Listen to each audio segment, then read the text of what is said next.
So till now in the session number one, we started with understanding basics of inbound marketing. So guys, if you have to define inbound marketing based on your understanding till now, like what is inbound marketing according to you?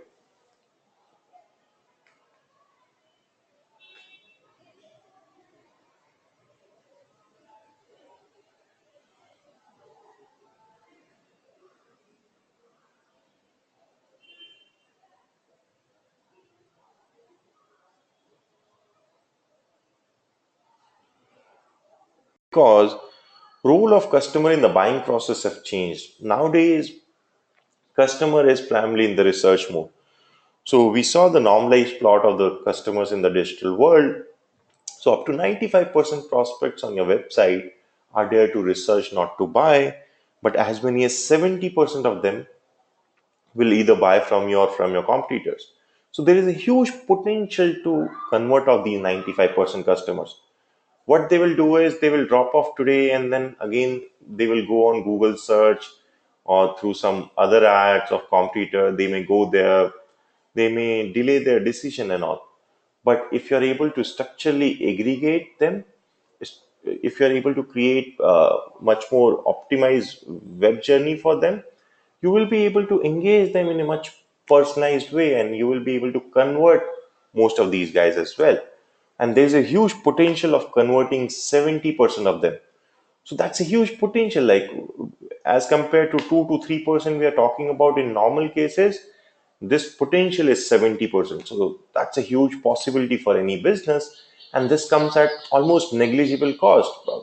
As we have been discussing, from audience aggregation to and then what all we will discuss in today's session and the next session, you will see it's all the tweak and it's all about understanding the ecosystem and then just making tweaks accordingly. It's not like something where you invest 1 lakh or 10 lakh per week in Facebook campaign, only then you will get this feature and then you will have much more superior campaign on a large scale. It doesn't work like that, but in cases understanding the customer behavior, understanding how you can really aggregate customers, attract customer is the crux of it. So we were discussing we where does inbound marketing fits into the overall digital marketing framework. Now inbound marketing have multiple phases. So whenever you're building up online presence, you have multiple reach building channels like SEO, SEM, email marketing, social media marketing, to build reach for your business. So these are reach building channels to attract audiences to your online presence. Now, as I mentioned already, that just 2 to 3% customer converts into leads or converts into transacting customers. Now, what happens with the rest of them? They drops off. So now we want to aggregate these customers before they drops off so that we could refunnel them and provide them with relevant information. If you remember, guys, like we took example of Gadi.com in the session number one, where we saw how those 5 customer who came to the website and dropped off, how based on their journey we could customize the information that and then provide them with relevant experience that could help them in their decision making process. So once you aggregate audience, you create a channel between the business and these potential customers so that you would reach out to them with the information that could help customer in their decision making process. Now, another aspect is you want to track as a business, you want to track each and every aspect of your customer journey. Why? So that you could optimize for conversions. So once you know what is the most optimum way in which customers are converting off, you could make more journeys in you could make more customer go in that direction. Or you could see that if there is a breakup at one point or one step, you could really improve on that particular landing page or call to action or whatever it is. So when you're tracking each and every aspect of your customer journey on your website, you could optimize for getting more conversions from the same traffic. And the third aspect is like converting sales from converting leads into sales basically. So now once you have leads, how you can nurture them to convert them into sales?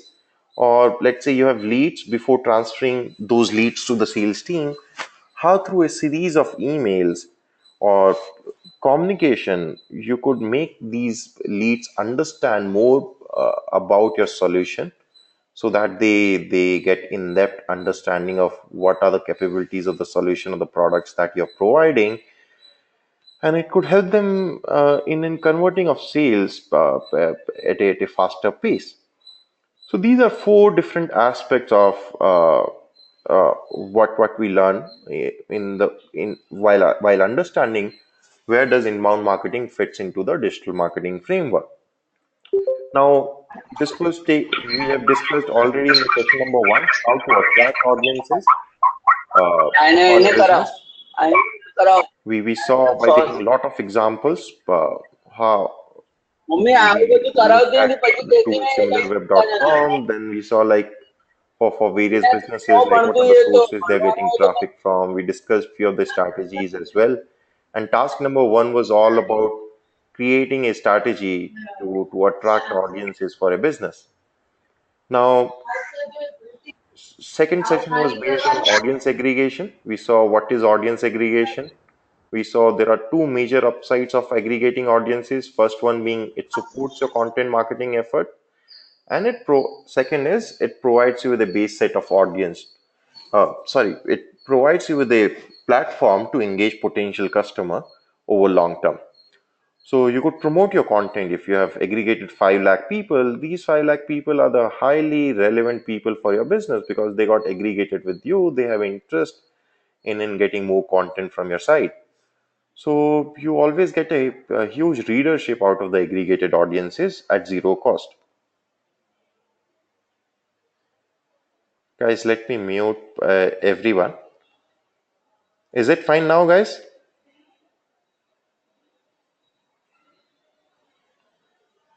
Okay. My laptop was on actually mute, so I was not able to hear the disturbance from other side. Sorry for that. If you are not able to hear me, or if you find any disturbance, guys, feel free to uh, put that basically put that in the chat box, and I will make sure it doesn't happen.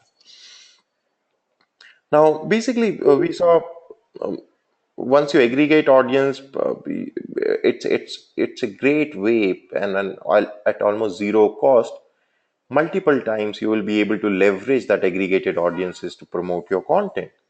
And second thing is uh, we saw like how various businesses are refunneling customers who dropped off. Like we discussed the series of stages that customer could be in, where you need to convince them about the opportunity, you need to educate them about product usage, you need to profile your users so that you understand what are the reasons they are leaving, or what are the barriers perceived by them. Then we took example of Google, how they are removing barriers from customer journey. Then there was examples on uh, creating sense of urgency, providing the right trigger purchase action. Taken, we discussed a lot of business examples according to each one of these stages. Then in the last session itself, we discussed like after discussing what is audience aggregation, why it is important, or what are the upsides of audience aggregation, we understood how to do audience aggregation. We saw what are the channels that are available, what are the criterias, like which channel have highest reach, which channel should we go after if we have high content publishing frequency, which channel favors inline consumption, outline consumption, which channel you will be able to do personalization of content and target customers at individual level, and then a lot of parameters. So it was not about like selecting just one channel. You could go ahead with more than one, but those criteria could really help you in prioritization as well. Then we saw like how we can build up audiences once we have selected the distribution channel, how we can create content plan, and based on that, like how we can segment the right audience and target them with relevant content. So this was discussed in detail in session number 2. So combine attracting and aggregating audiences as phase 1 of inbound marketing. In today's session, we'll be discussing about phase 2 of inbound marketing, that is conversion optimization. And in the next session, we'll be learning about lifecycle emails, which are a great way to really nurture leads and convert them into sales. So, guys, I think the point of discussion was to just to remind you of what we have learned till now, so that you remember few things. So let me know if you have any questions or doubts, or if there's some doubt or question that came up while we were doing a recap.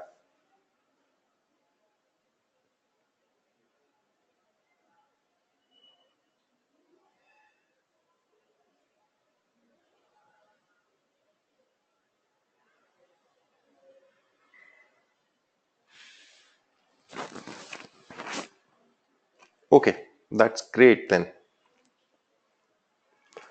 Now, guys, what do you think? Like, if you have to define conversions, what is a conversion according to you in the digital world, based on your understanding that you have? Like, if we have to define conversion, what is a conversion, or what could be a conversion for a business, for a customer? Like, okay, achievement of a goal you set.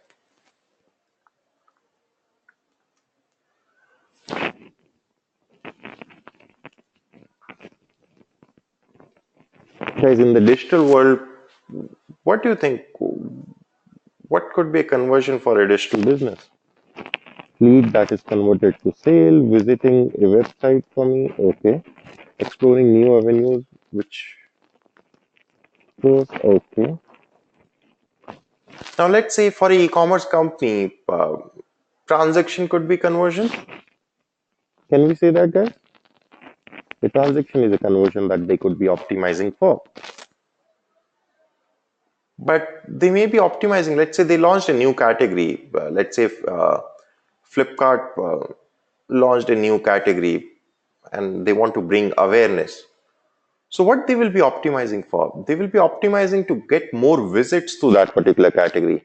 Isn't it that so, guys? So that will become a conversion. Now, let's say there's a new e-commerce website that came up. For them to reach out to more and more people with their ads, ad impression could be a conversion. In the most cost-effective way, reaching out to the target audience could be a conversion that they are optimizing for. Or maybe where, let's say, Myntra is optimizing their sign up process to make more people sign up, so that that's their way of aggregation of audiences, because not many people fill up a pop-up form, or they can't incentivize much to customer. So what they want to do is they want to increase their sign up rate, so that could be a conversion.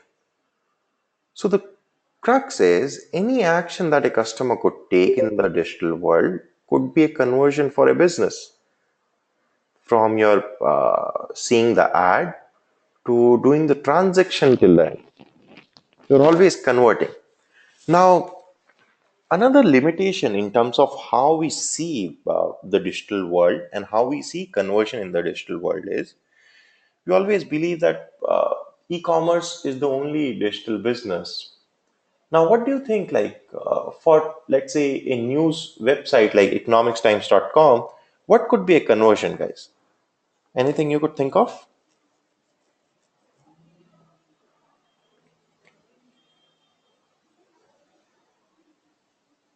Okay, reading a news article or a blog. Okay. Anything else, guys? Sign up. Okay.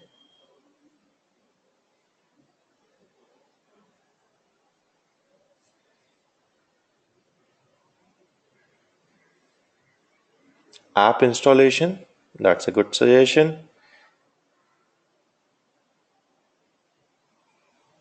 Okay.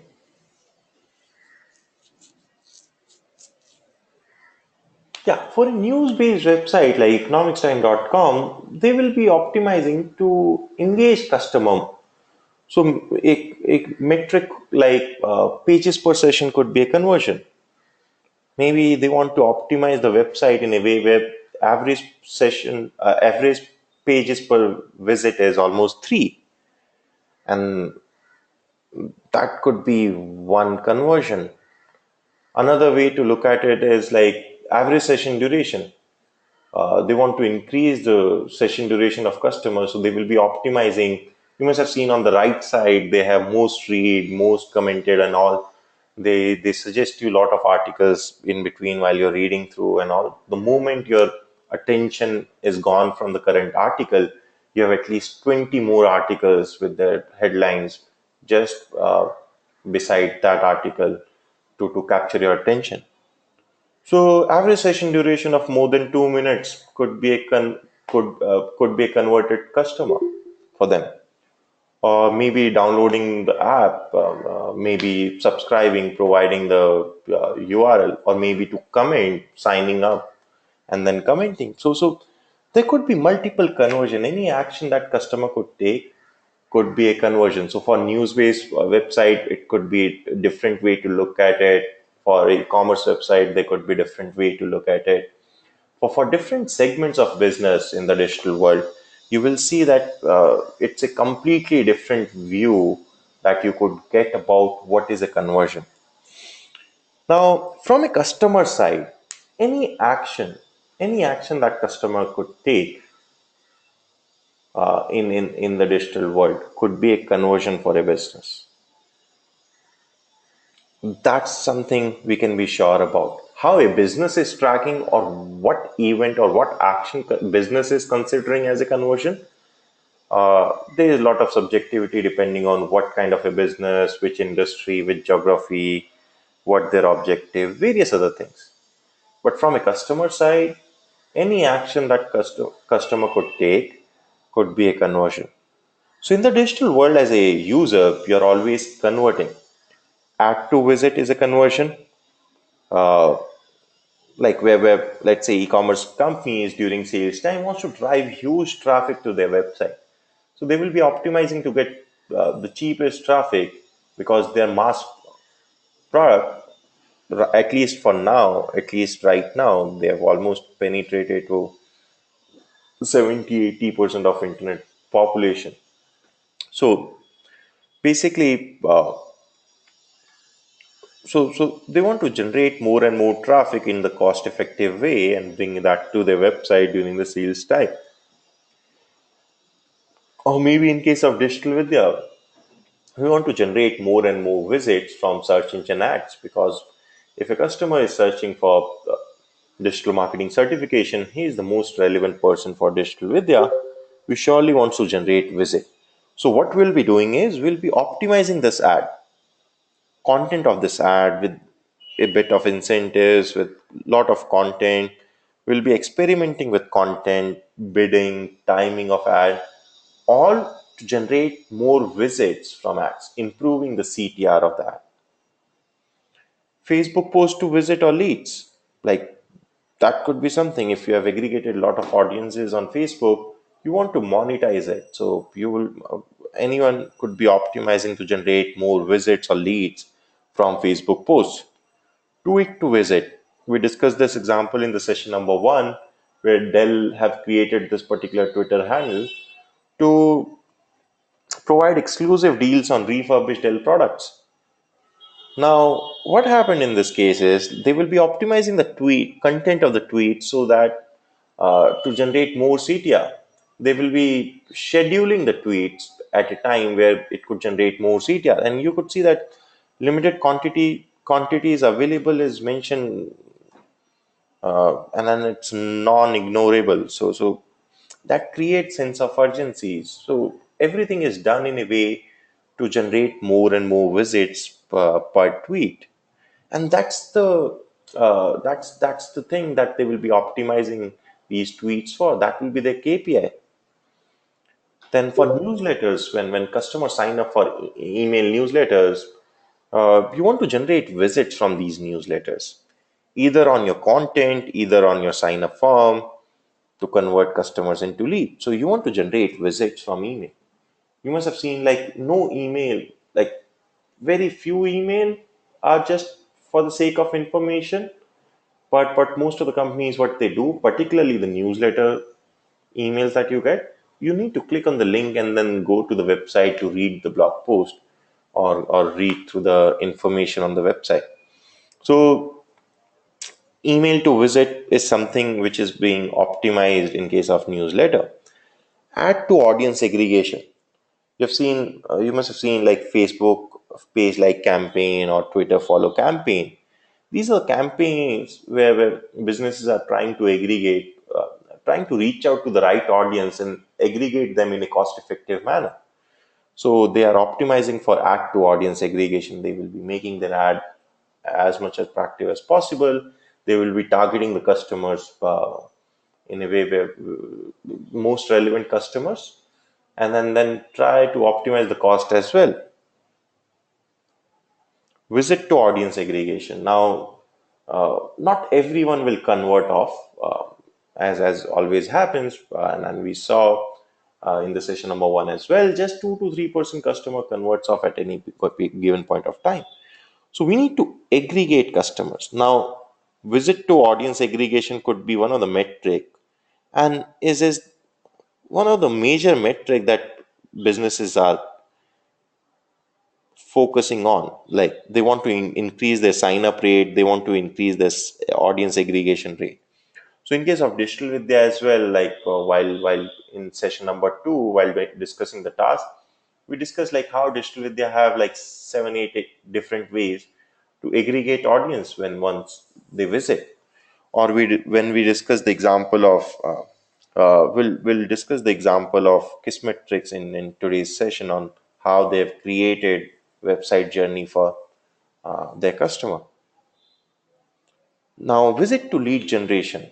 Now customer have come to your website, you will be optimizing for the ultimate goal, which is to generate lead, at least on the website, or generate transaction. So the whole process of making the form in an effective way, putting up the right information, experimenting with lot of information, so that you could get more leads from visits. Okay, Bharat have a question, which is more in a percentage wise, a website to Facebook aggregation or FB to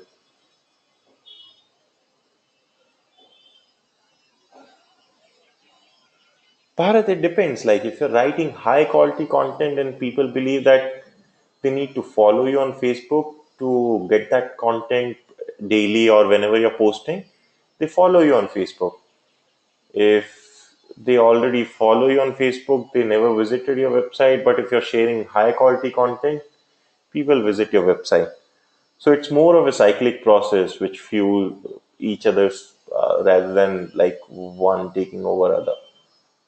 And there's no standard percentage to it as well.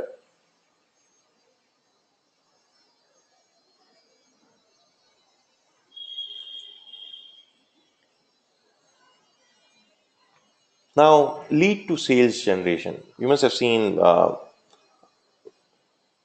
series of emails that are being sent by these product companies where they provide you with a free trial. Let's say you have signed up for 30-day LinkedIn free trial or Netflix free trial or 90 days Apple Music free trial.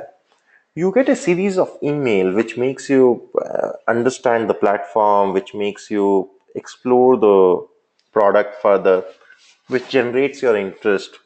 And then so that to at the end of the free trial you convert off into sale.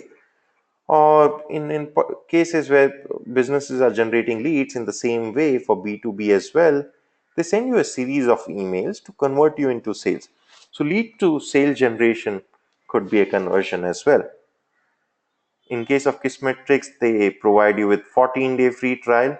Now within the 14-day free trial, we'll see like They send you a series of 6 to 7 emails which try to make you understand about the tool and all, so that at the end of the 14-day free trial, you are in a better position to decide if you want to continue with the subscription or not. So, in summary, you're always converting. That's the main and the most important point I needed to make with all these examples, that any action that you as a user could take could be a conversion. So, in the digital world, you're always converting. Is this point clear, guys?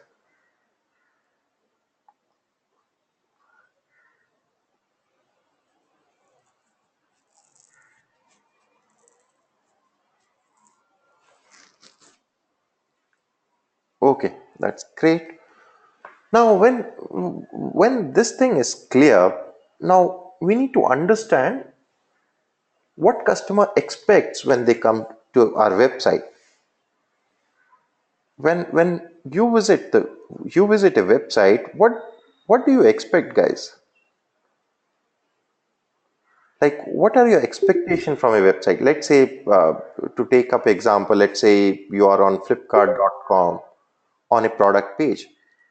What is your expectation as a user? I'm not talking about as a business owner. Come on, please. So, as a digital user on, let's say, Flipkart.com product page, a mobile phone is there, you are on that product page. What are your expectation, okay, to get exactly what you're searching for with less number of clicks, quick opening and access, price compatibility, interface, okay,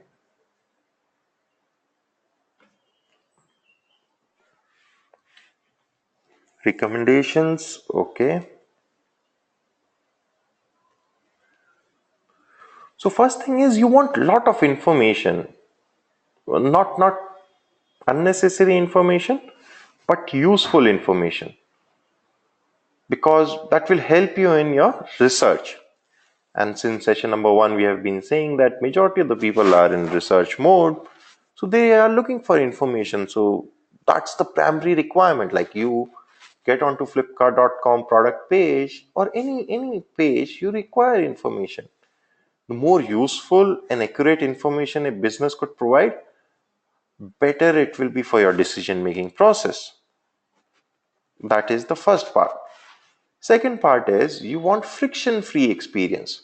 You want all the images to be presented in a way which depicts the true product.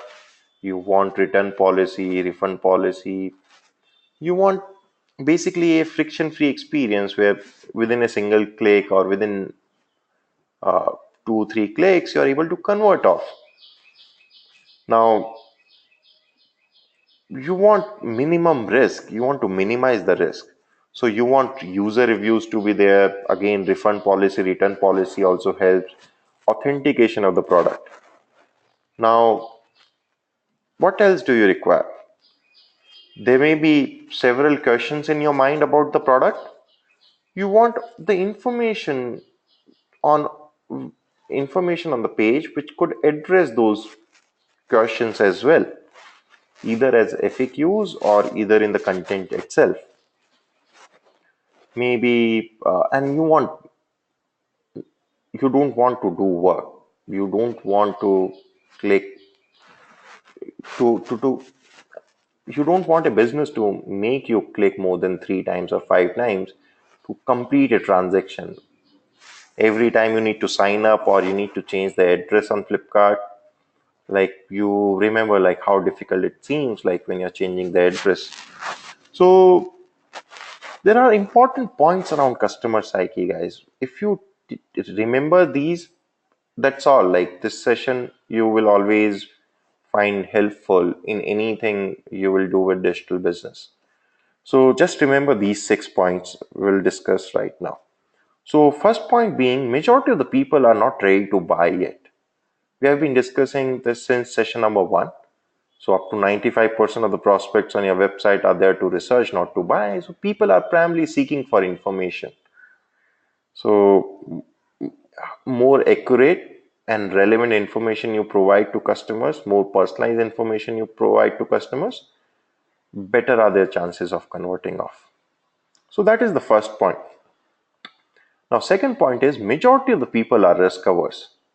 You will see that you go for branded products because the risk perceived by you is lesser there as compared to non-branded products. That's like if you try once or twice with non-branded products, sometimes they turn out to be great and almost at one third or 1 second cost.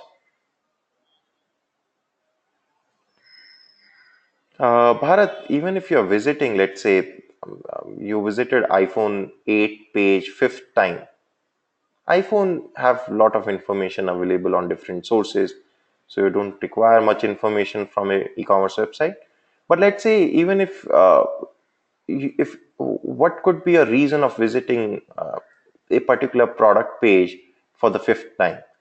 Because maybe you're answering something, you want a answer of your one of the objection or concerns that you have, or you're looking for more information, or which could convince you to buy that product. So it's not just for the first time visit, but every time a customer visits, what they expect. Don't you expect information in some way or other way? Yeah. Now, second point is majority of the people are risk averse. So you will feel that all the digital products, like we are very averse to start the subscription from Netflix to Apple Music to LinkedIn to Ghana.com to maybe Crowdfire to Hootsuite. All these products are there. But in the offline world, we could go and spend same amount of money without thinking on things that we know of. Because when you have a physical product, it's much more like risk perceived by customers is much less in those cases in the physical product as compared to the digital products. And within that as well, like one of the analogies of branded and non-branded products which I was giving, that people go for branded products because the risk perceived by them there is less. Guys, just give me a minute.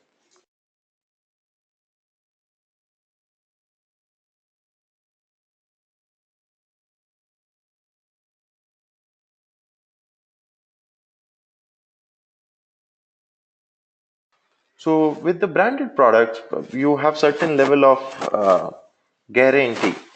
Now within the e-commerce companies, you must have seen like you prefer buying products from a authenticated seller. In case of Amazon, it's Amazon fulfilled. In case of uh, Flipkart, there is another Flipkart assured and all. So why that is there? Because it reduces the risk perceived by you. A seller may give you a better product, like which is not assured or fulfilled, but it's highly doubtful. In the same context, user reviews plays a greater role.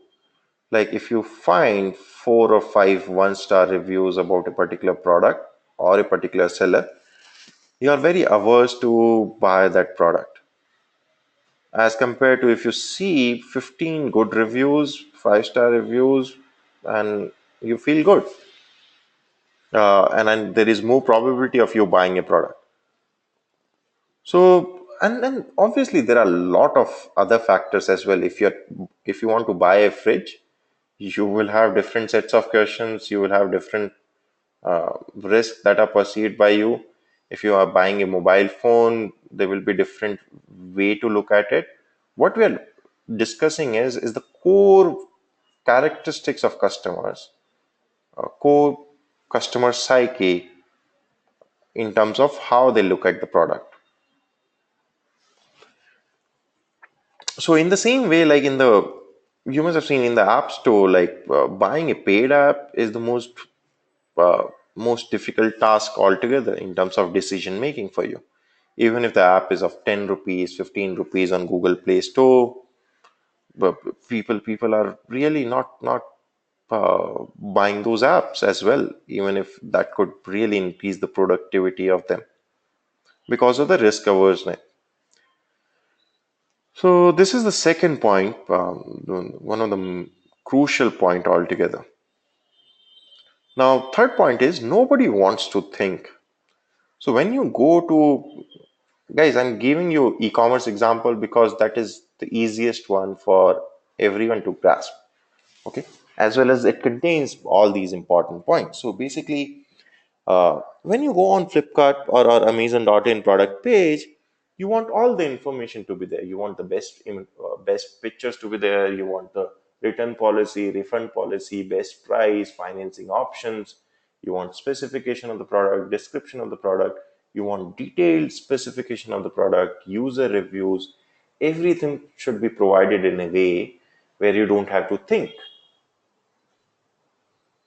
So that's the third point. People don't want to think. Like there's this book you could download and read through it, like on the same topic, where Steve Krug discussed like how uh, in the web world how to deal with customers who don't want to think, and then it will give you much more clarity and understanding in terms of what you could do.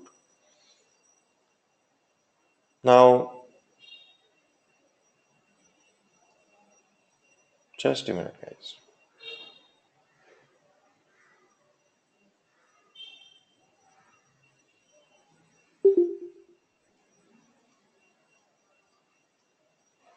Yeah.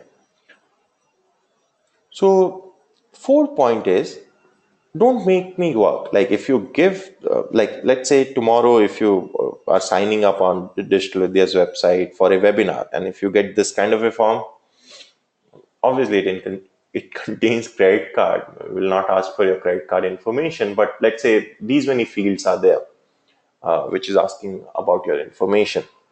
I don't think like many people will sign up as compared to if we give you a form which just ask you for email address. So lesser the work you expect from your customers, more sign up rate you will have. And you yourself must have felt as well, like in your journey as a digital user, lesser the number of fields, higher is the probability of you filling up that form.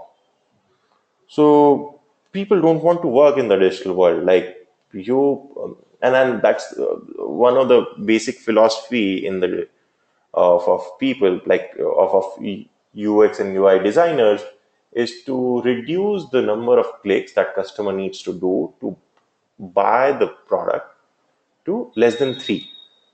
So if the journey is of less than three clicks, uh, you could really optimize to get highest conversion. If it's more than that, like if it's more than five, like you are not, your customer journey is not optimized, and there's a huge potential of getting more conversions from your website or your app. Now, the fifth point is people don't read, they scan through the digital content. Guys, do you agree with this? Like, while going through the user review, you just scan through the digital content. While going through the product description, you just scan through the digital content.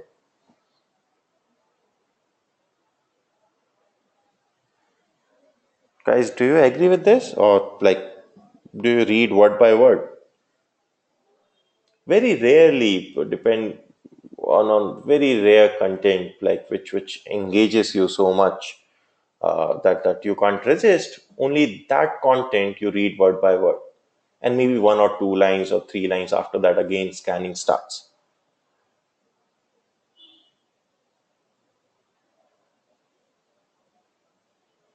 Yes, so basically, guys, with this point, one thing is that first point we discussed was people are primarily in the research mode, so they require information.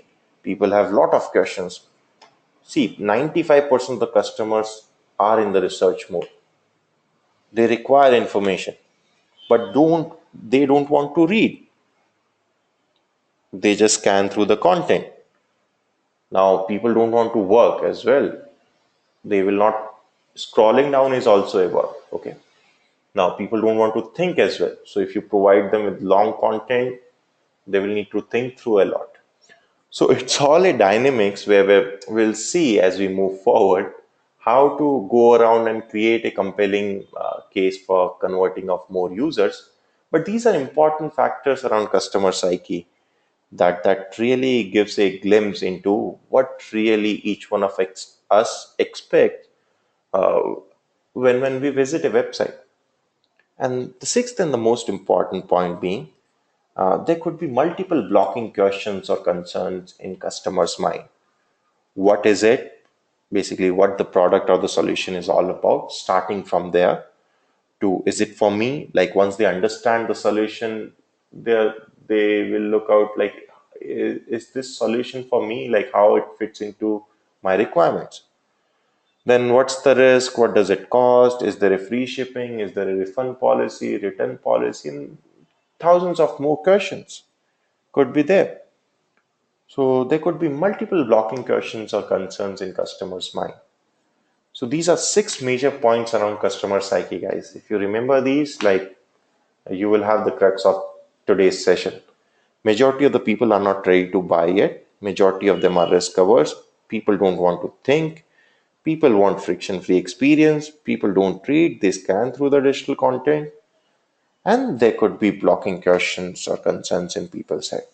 Are these 6 points clear, guys? Let me know if you have any doubts, questions.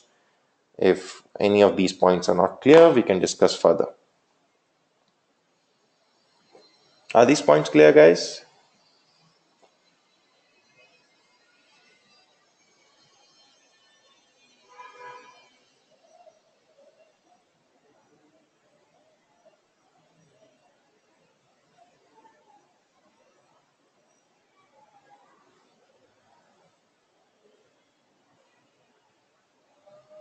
Okay, that's great.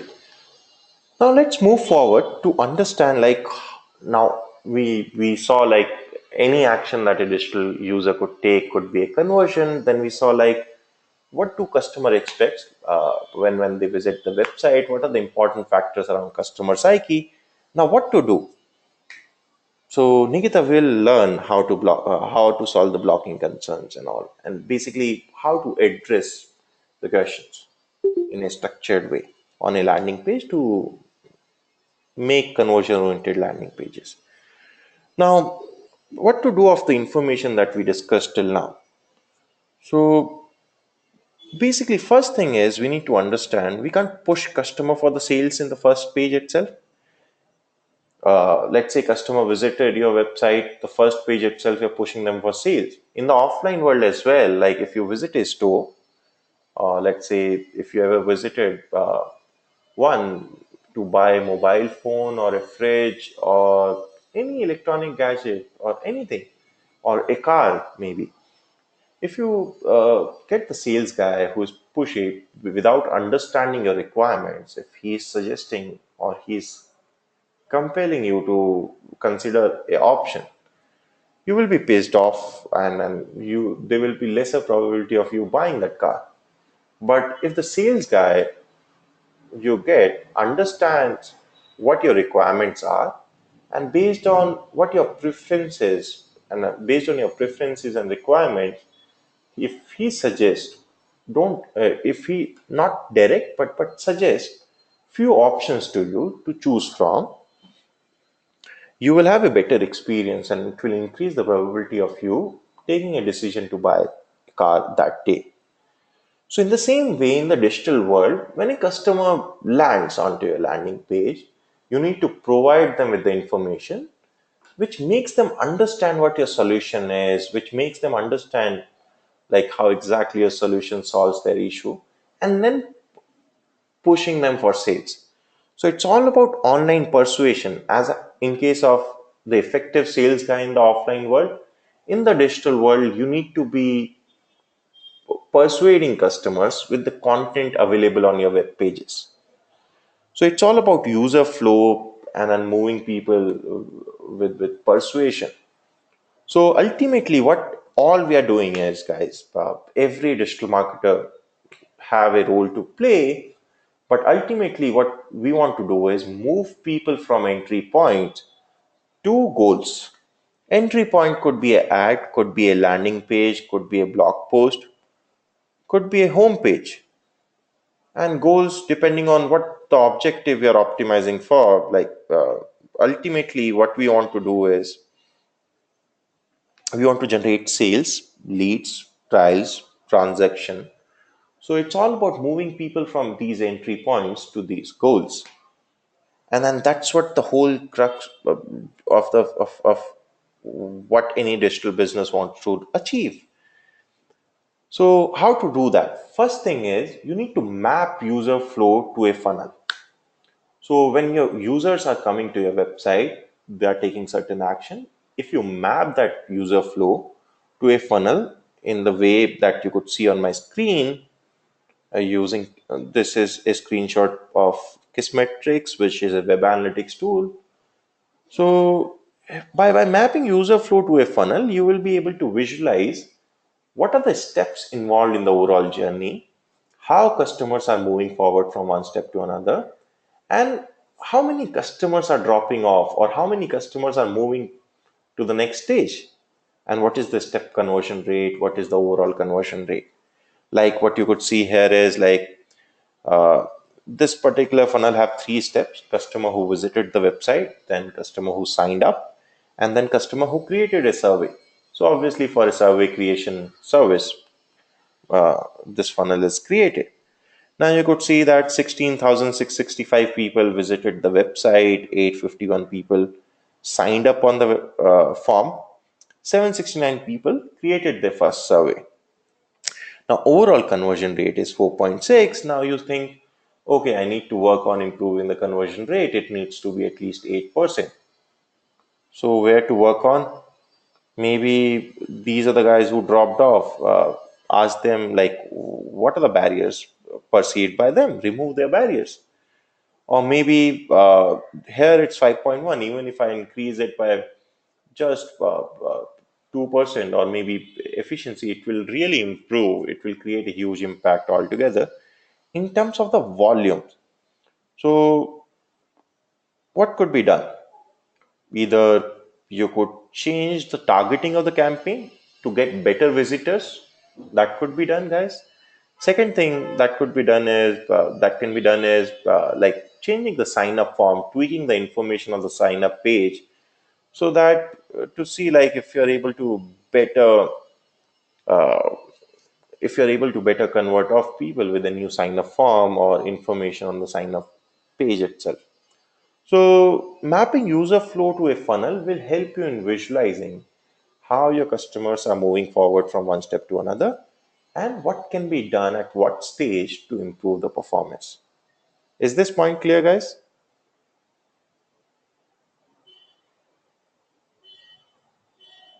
So, at any point, if something is not clear, if you want further elaboration, if you have any doubts or questions, guys, feel free to ask in between. Now, it could be a start conversion funnel as well. It may not be a linear funnel like what we saw here. Let's say you're sending newsletter. I think, okay, we will discuss later. So let's say you're sending a newsletter. It could contain a content page link, which contains a blog post. It could also contain a lead generation call to action. So it could be a start conversion funnel as well. Like you can't say on Flipkart homepage, there are almost like 100 clicks that are possible. 100 possible journeys are there once you land onto Flipkart homepage. So it will be a multi-start funnel. So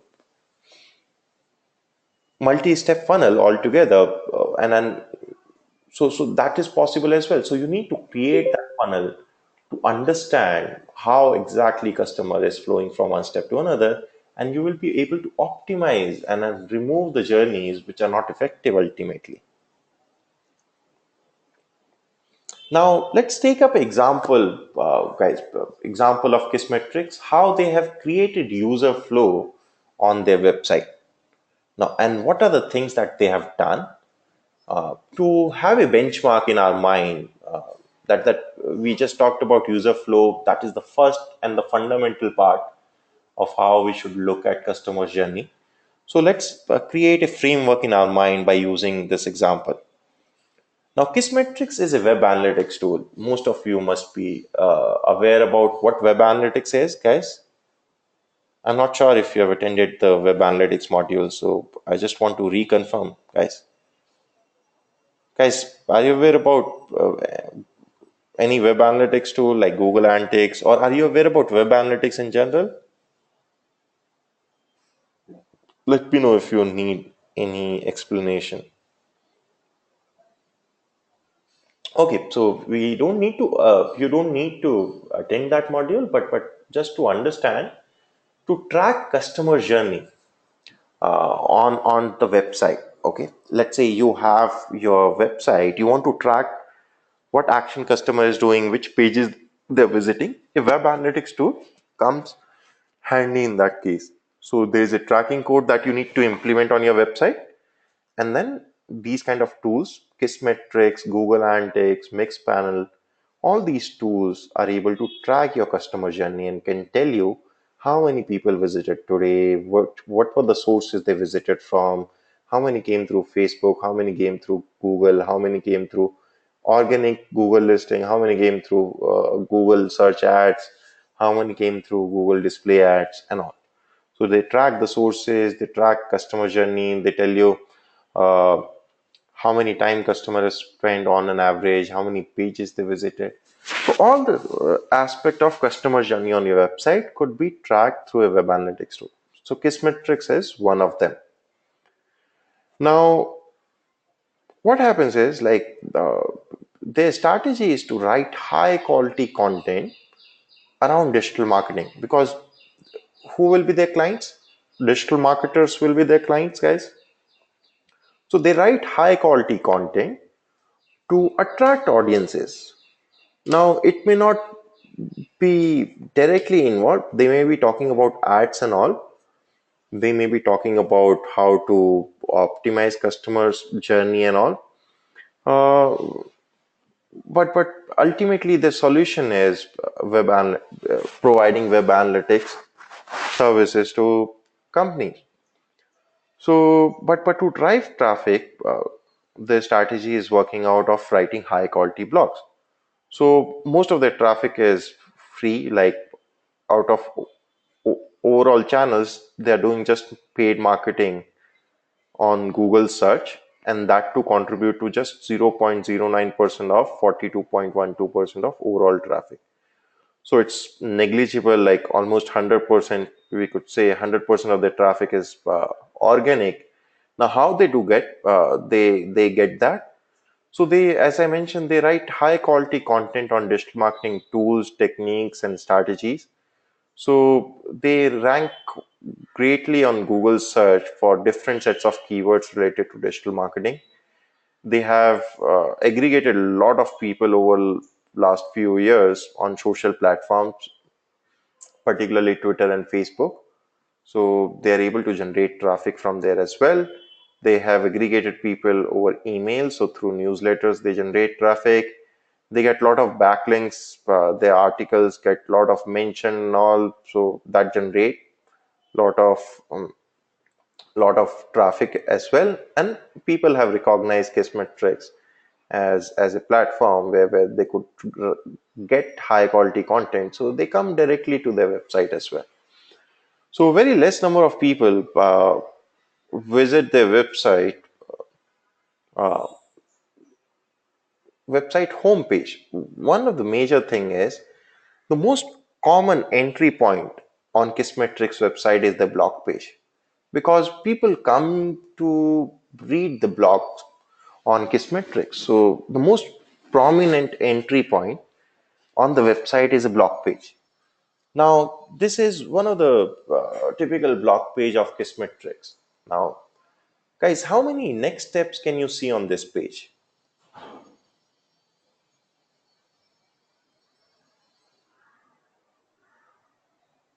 Like, how many next steps are you able to see on the screen?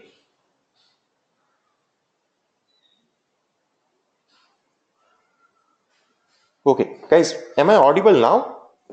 Like, are you able to are you able to hear my voice clearly? Okay,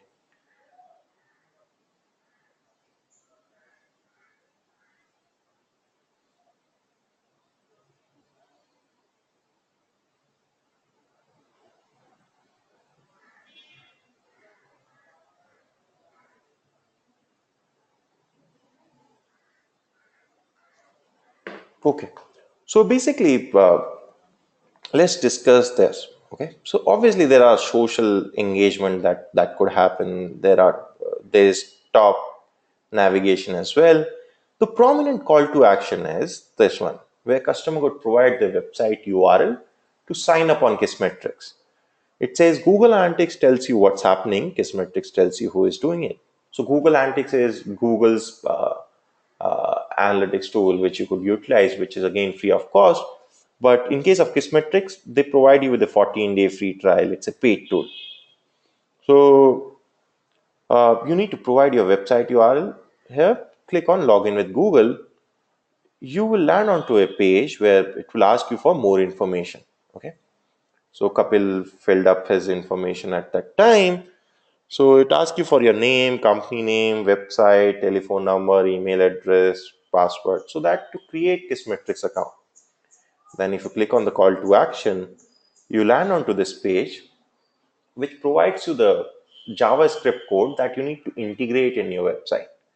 As I mentioned, web analytics tool requires will be able to track customer journey only when you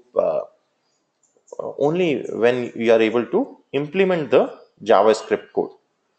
So this is the user flow number one. Customer coming to the website.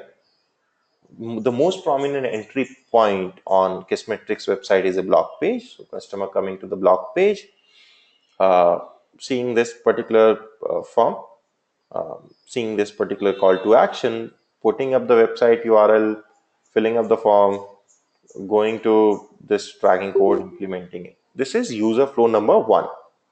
What is user flow number two on? So on the left side, customer could see this option of signing up for the free email updates. So signing up for the newsletter basically. So customers who are interested in getting the newsletter with the latest blog post directly to their mailbox could be interested in signing up here. So if you provide your first name and your email here, you're signed up for newsletter. Now you are redirected to a page where they're checking with you if you want a personal demo of Kissmetrics or not. If you want, you need to provide further information. So first name and your email address is taken. Other than that, last name, company name, and everything else is being asked for. And that's an efficient way to reduce the work that could be perceived by customers because they're not they have pulled up the email address from here itself, and they're not asking you for first name here. So you could see that how they've worked on reducing the friction from customer journey as well. Now, user flow number three. So can you see this free webinar that is that will happen on 13th November? So this was the webinar that they were promoting here, guys. So it's on the topic PPC analytic tactics that can make or break your performance. So basically, there could be a set of customers who are interested in this particular topic. Like there are a lot of webinars that happen that we promote at Digital Vidya as well. We conduct our Digital Vidya, and people who are visiting our website may not be interested in digital marketing course for now and all, but may be interested in signing up for the webinar, and that's how we are able to aggregate customers. So in the same way, Kissmetrics conducts a lot of webinars, like at a very high frequency, large webinars with huge credible people. They discuss relevant topics and all. So if you click on register now, you land onto a page where this is the form that they provide. Again, all these information are there. You need to fill up. At the end of the thing, you will see that if at every form, most of the time, they're checking if you want a demo of Kissmetrics or not. As we move forward, we'll see with every other form as well. They nudge you to check like if you want a demo of Kissmetrics or not. So this is user flow number 3. Is everything clear till now, guys?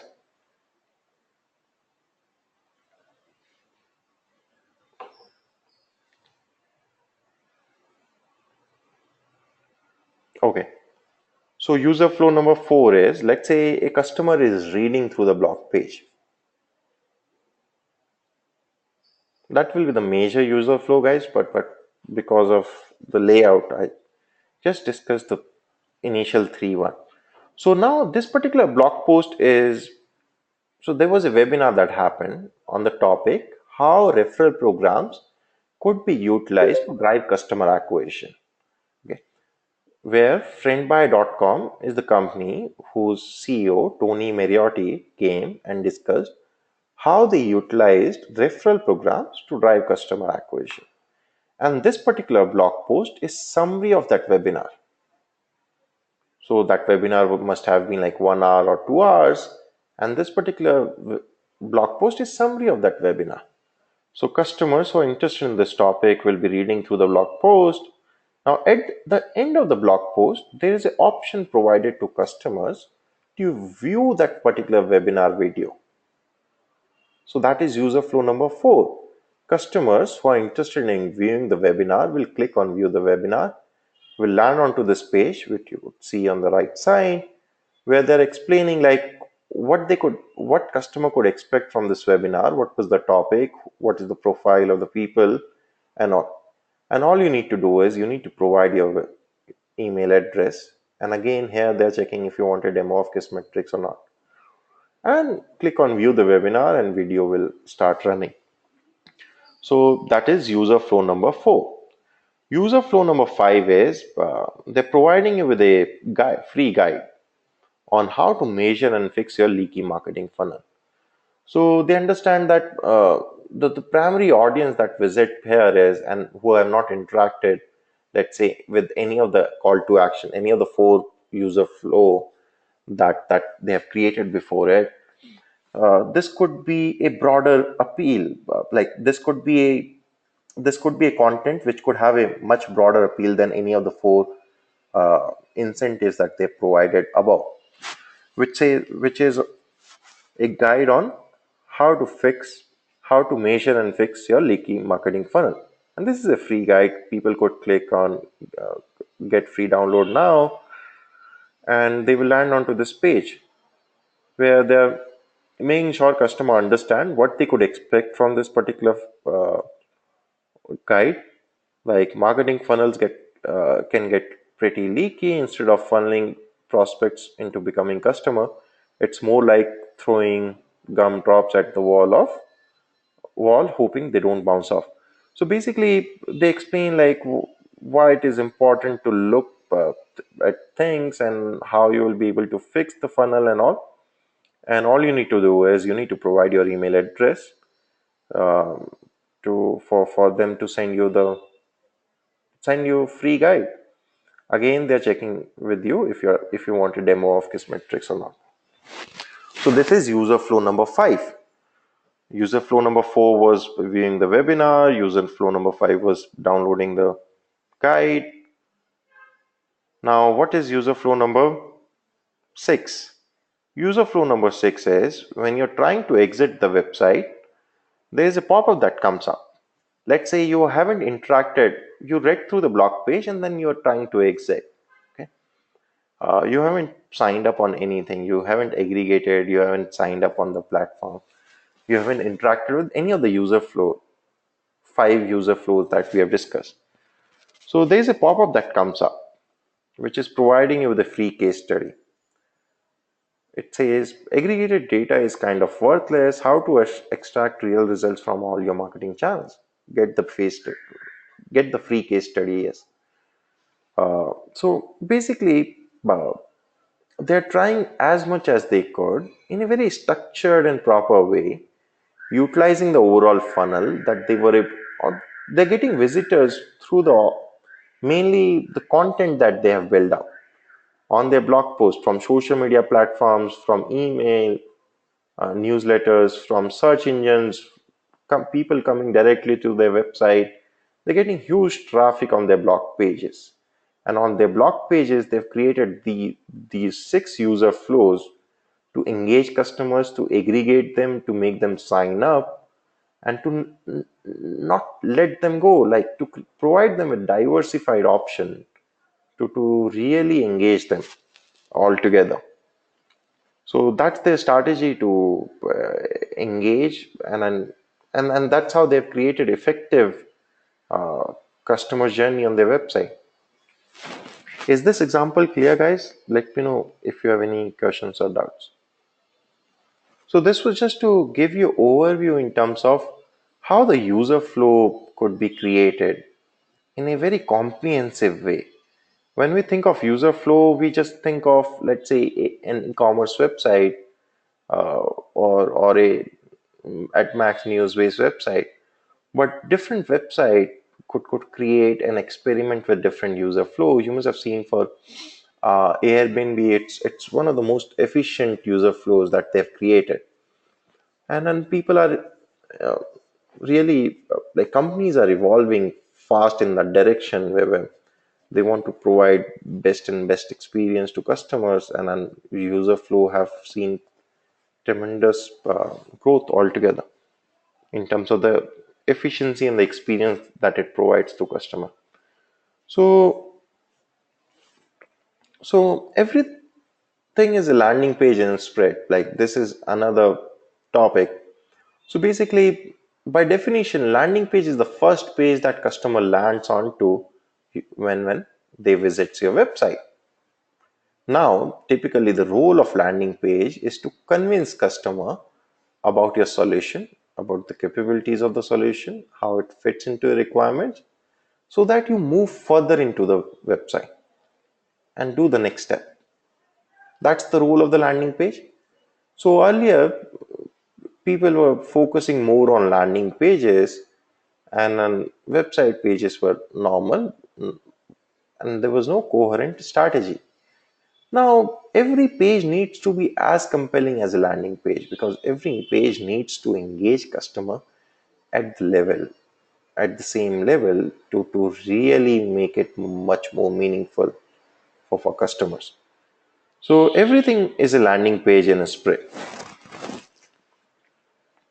Now, it's all about persuasion, guys. Like, as I gave you an analogy of the offline world as well, where like your probability of buying increases if you get the perfect sales guy who is not pushing you for sales, but asking you for preferences and just suggesting the right options to you. People move forward with incremental buyings and commitments rather than being pushed for sales or for a particular product. Nikita, what happens is, if a customer is typing the URL of the website, the home page will be their landing page. If a So basically, in the visit, the first page customer visit, if they come from a particular campaign, obviously the URL that you gave in that ad, which you are using in the campaign, will be the landing page. In case customer is coming directly to your home page becomes landing page. So the first page that customer visits is the landing page. Is that clear,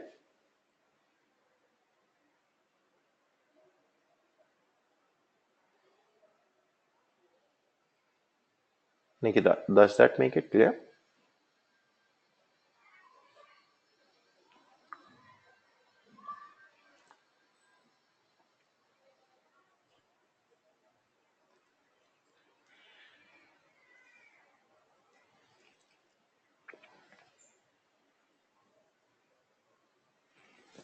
Okay, let me know if you have any questions, further questions on that. Now let's discuss like how this was all about, like how Kismetics have created customer journey on their website, how they've created different flows depending on what their understanding of providing a better experience to customer is. Now let's see, like once a customer sign up for the 14-day free trial that Kissmetrics provide, how they've created the journey to enhance customers' experience. So the first email that you receive from Kissmetrics, the moment you sign up on Kissmetrics 14-day free trial, is a welcome email. As expected, it comes within 5 minutes. It says it's a simple welcome email. It start with thank you for signing up for your Kissmetrics trial. To get started, you will need to access your website code. They start with your first step itself. That you need to implement the tracking code to get started with Kissmetrics, because no web analytics tool will work without implementation of the tracking code. They will not be able to track customers' journey on your website. So they are making sure that you understand that. You understand that either if you are aware how to place it, you could do it. If you have a developer, you need to connect with them so that this code could be implemented. They've provided they provide you with the link of the code again in the mail itself, which you could forward to your developer. So this is the first email. In the first email itself, after welcoming you, they make sure that you understand that tracking code needs to be implemented, and you do it after this email itself. Now, the moment you implement the tracking code, there's a kiss metrics.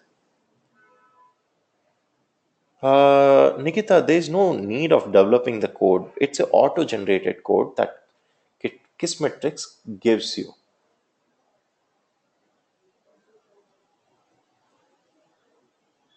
This is the format of the code. Kissmetrics generates it for you. You just need to copy paste.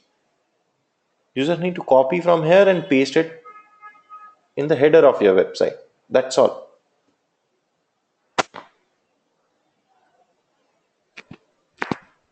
Okay,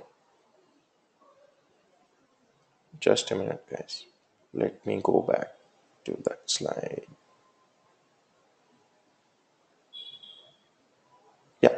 So the moment you implement your tracking code on the website, this is the Kissmetrics push forward email. So second email that a customer gets, it says track what's important. Within 15 minutes, Kissmetrics can help you see how your business is doing. All you have to do is set up the events that matter to you. You can easily track URLs, clickable elements like buttons or and forms on your own. How to set up your first events? So basically what they're doing is they're making you aware about events. Now in case of web analytics, now in terms of customer journey, guys, like obviously you want to track, let's say you have a video, you want to track who clicked on the play button, how many times people are pausing it, how many times people are forwarding the video, what action customer are doing, which clickable element customer is clicking on, how many people have shared this article on Facebook from the link that from the logo that was there or the plugin that was there, how many people have shared it on Twitter. So basically you want to track each and every aspect of the journey. So all these things could be done by creating events. So they are making sure that you understand what events are, you have an introduction with events, and you could create your first events itself. So they have pretty elaborate guide in terms of how to create events, different types, what are different types of events, and how those could be utilized. So this is the second email that you get. First email is about implementation of tracking codes. Second email is about making you understand what events are and how you can utilize them in the best way to track what really is important for you.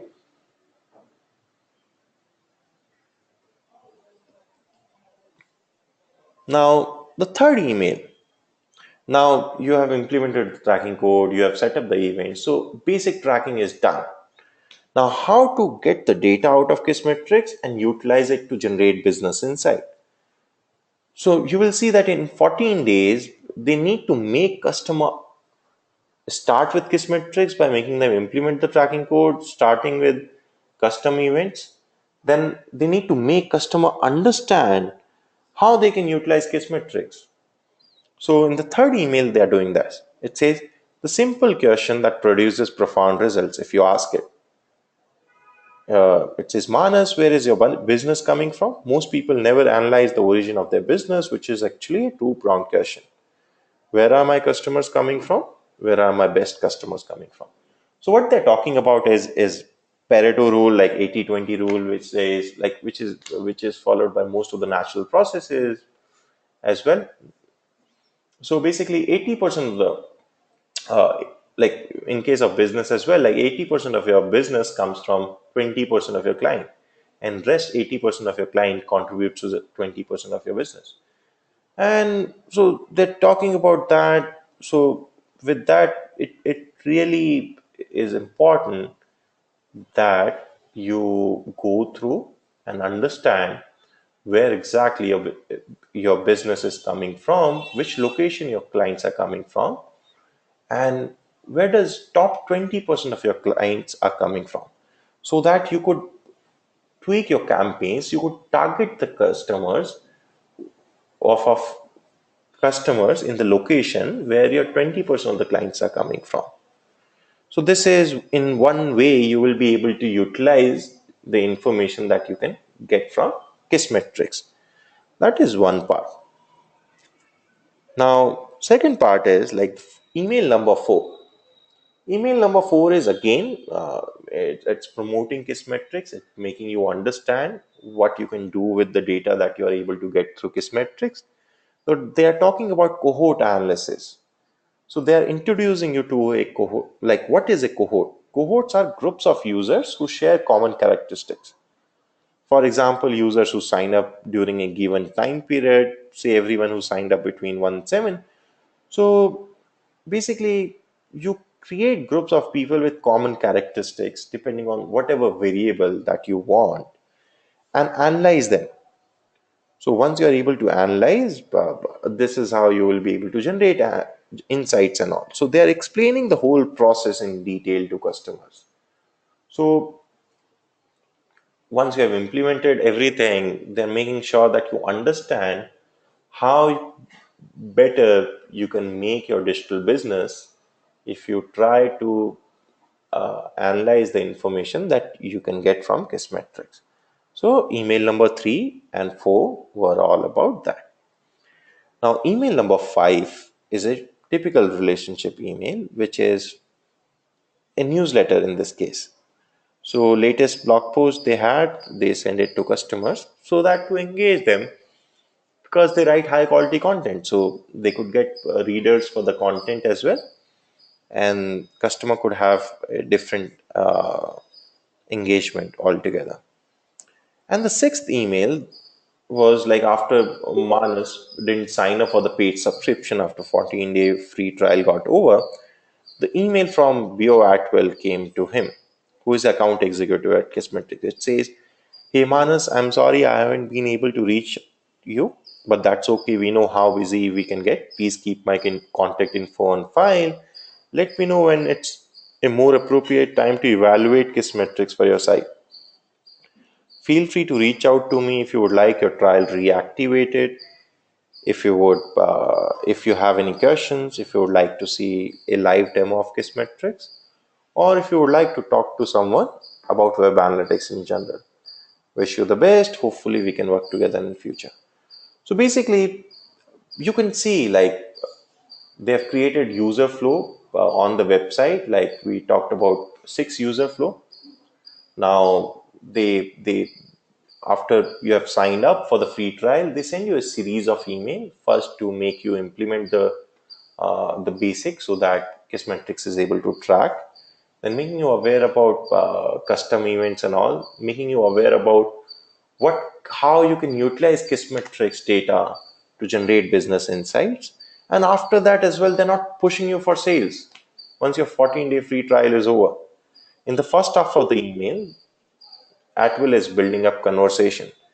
In the second half of the email, very subtly, he's providing multiple options to re-engage Manas, from a option of starting the free reactivation of free trial, or a opportunity to have any question answered, or a opportunity to take demo of Kissmetrics, or talking to someone in general about web analytics. So not at all pushing for sales, not at all reminding that you could start your subscription at $10, $20, $50. And this is the kind of journey which really creates a lot of value for customers, and customers sign up for the paid subscription because of it at the end of the day when they're convinced about it too.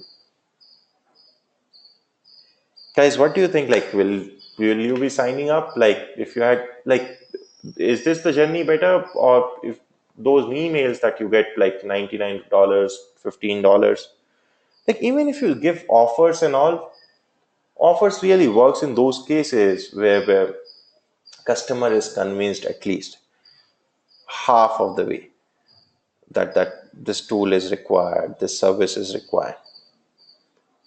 So this is how Kismetrics have created post trial sign up flow as well for people who sign up for their 14-day free trial. Is this example clear, guys?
Everything is clear till now, guys. But if you have any questions or doubts, feel free to ask questions, as many as possible. Till now, what we have seen is we saw like what are conversions. Then we saw what are the important factors around customer psyche that, if we know about, could help us in optimizing or creating a better customer journey for them on the website. Then then we were seeing like what can be done now to improve after understanding important factors around customer psyche. What can be done to improve journey of customers on the website? So first thing was like mapping user flow to a funnel will help you in visualizing how exactly customer is moving from one step to another, and will be able to better optimize. Second thing is, it's all about persuasion and moving people forward with incremental commitments and buyings rather than pushing customers for sales. So it's always better to take customers step by step through a step by step journey rather than pushing for sales and by taking incremental commitments and buyings. So those were the two things. We took example of Kissmetrics, saw that how they've created different user flow on the website. There are six possible user flow on the website. There are six ways in which customer could engage, either aggregate with them or sign up for the 14-day free trial. And they have created elaborative journey in those cases. Now, third thing that we have discussed was after that, what we have discussed was like post trial sign up flow. Once you start 14-day free trial of Kissmetrics, how they send you a series of six emails, the last email being the one you could see on my screen, how they are making sure in the initial two emails to complete the necessary steps of implementing the tracking code and creating custom events. Then in the next two emails, making sure that you understand how you can utilize data from Kissmetrics to data from Kissmetrics and then analyze it to generate business insights. Then the fifth email was a newsletter email. Sixth email is the email that you could see on my screen where the account executive at Kissmetrics, Kamalpreet, I'm at the email which Bioet will send to Manas. So I don't think you will see the screen freeze. Okay. Now, what else can be done? So, as I mentioned, in the as in happens in case of offline world, you need to convince customer. Ultimately, every business wants to convince customer about the product that they have built up. That's all it is about. Like that's all people are fighting for. Businesses are fighting for. They build a product. Now they want to convince the right target user about the product and address the questions that could come up in their mind. So it's all about persuasion in the offline world as well as online world. Now, how to persuade customers? You need to provide them motivation based on their ability, provide them with the right trigger. Will help you in creating movement of customer from one step to another. Now, how to provide motivation, guys? By showing customers the opportunity of utilizing your solution, reducing the concerns that they may have, and based on readiness, providing the right call to action will create movement of customer from one step to another. So basically, opportunity, you will be able to show opportunity to customer by making them understand about the capabilities of your solution. You will be able to reduce concerns by addressing the questions around risk perceived by customers, by by addressing the concerns around cost will reduce the concerns, and based on readiness, providing the right call to action will effectively reduce friction in customer journey. So conversion game is all about moving people forward by taking incremental commitments, by increasing motivation, reducing concerns, and providing the right triggers as per customers current ability. Now, the another pattern, another way to engage customer is using pop-ups, guys, on the website. Now, what do you think about pop-ups? Do pop-ups work or they don't work? What do you think, guys?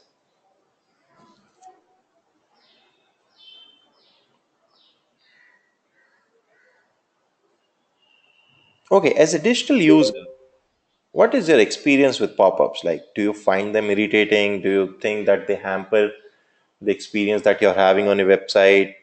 Or do you find it meaningful in some ways, like it really made sense for you? It really made sense at some time. Nitin, I'm talking about notification is a type of pop-up as well. Uh, but I'm talking about website pop-ups to be precise.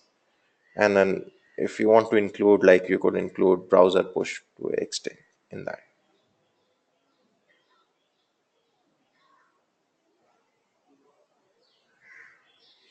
Okay, a pop-up never inhibits transaction. Like a company will never want to inhibit a customer who want to play around with customer journey when they're doing transaction.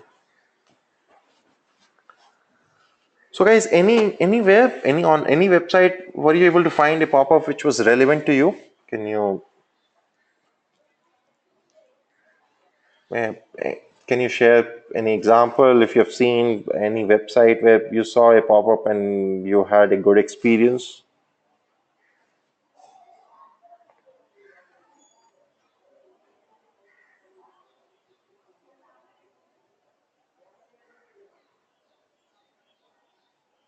Okay. So now let's discuss about them a bit because it's great to engage users with that. So this is a central pop-up, the most used pop-up among all the available ones. So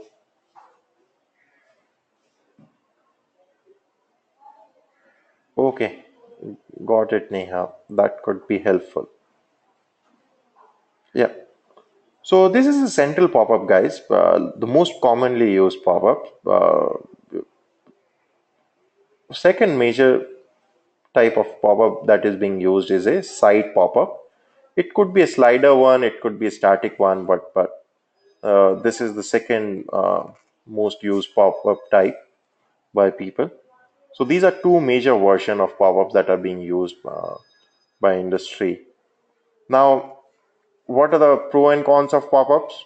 Con is it provides poor user experience. I think each one of us could agree on this point that pop-ups really hampers user journey. It provides a poor user experience. But for these four people, for these four businesses like Social Media Examiner, there was one blogger, Stay on Search, Dragon Blogger, all of them, their performance, their opt-in rate really improved. For Social Media Examiner, it improved by 300%. For a blogger, it was more than 400% boost in opt-ins. For Stay on Search, again, they got 300% better results. And for Dragon Blogger, who just started recently, they got like 17 opt-ins in a week as compared to two opt-ins in a week before. So that's a huge upside. Like for a new blog, this is really, really crucial altogether. This is a boon where from as compared to two, now they got 17 opt-ins. Now,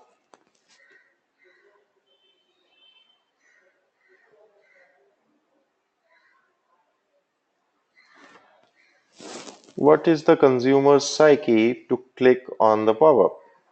Because I can think of as irritating. Okay, so Bharat, what happens is customers sometimes find them engaging. Like people are bored of the web content. They see, okay, there's some guide that is being provided in the pop-up. They go for it. There are people who are not aware about web in general, like not very well versed. They think that this is the next step, so they fill up the information as well. So accidental sign up as well happens. So there are a lot of use cases of pop-ups depending on where it is coming up, what kind of audience is interacting with. We'll come to that.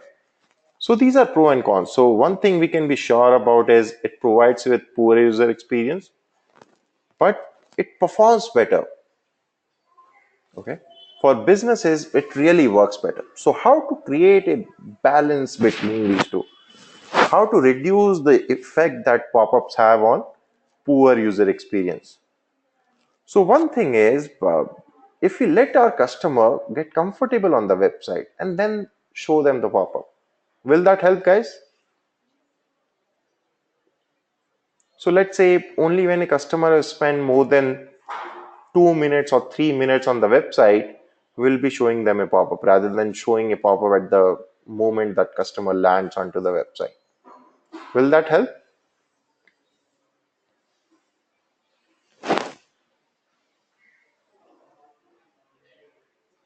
So basically, what will happen is you could delay showing the pop-up so that to let your visitor get comfortable.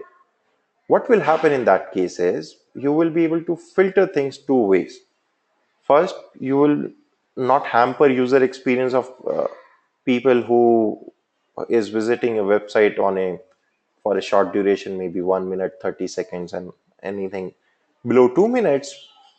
Second thing is you will be able to avoid low quality customer aggregation. Now, when we talked about audience aggregation in the last session, that was for refunneling. But one thing when we are talking about if talking about audience aggregation is we need to aggregate quality audience as well. If we accidentally aggregate customers and then are not able to send relevant content to them, at a later stage they will put you in spam or they will unsubscribe from you. So the whole effort will be wasted. So instead of that, a better approach is show pop-up only to customers who have visited more than 3 pages, or show pop-up to people who have visited your website for more than 5 minutes. Or let's say we'll show pop-ups to only those customers who are returning customers, because they are very well versed with the core value proposition, they are well versed with the product and the solution that we provide, and they may find this information useful, and with that we'll be able to aggregate them. Now you could keep a gap of minimum number of days, visits, maybe only after 5 visits you will show a pop-up. Now by 5 visits, if a customer have not signed up, you will show them a pop-up. So you could tune in the pop-ups to make it work in a much better way to reduce the impact it have on user experience. Is this point clear, guys?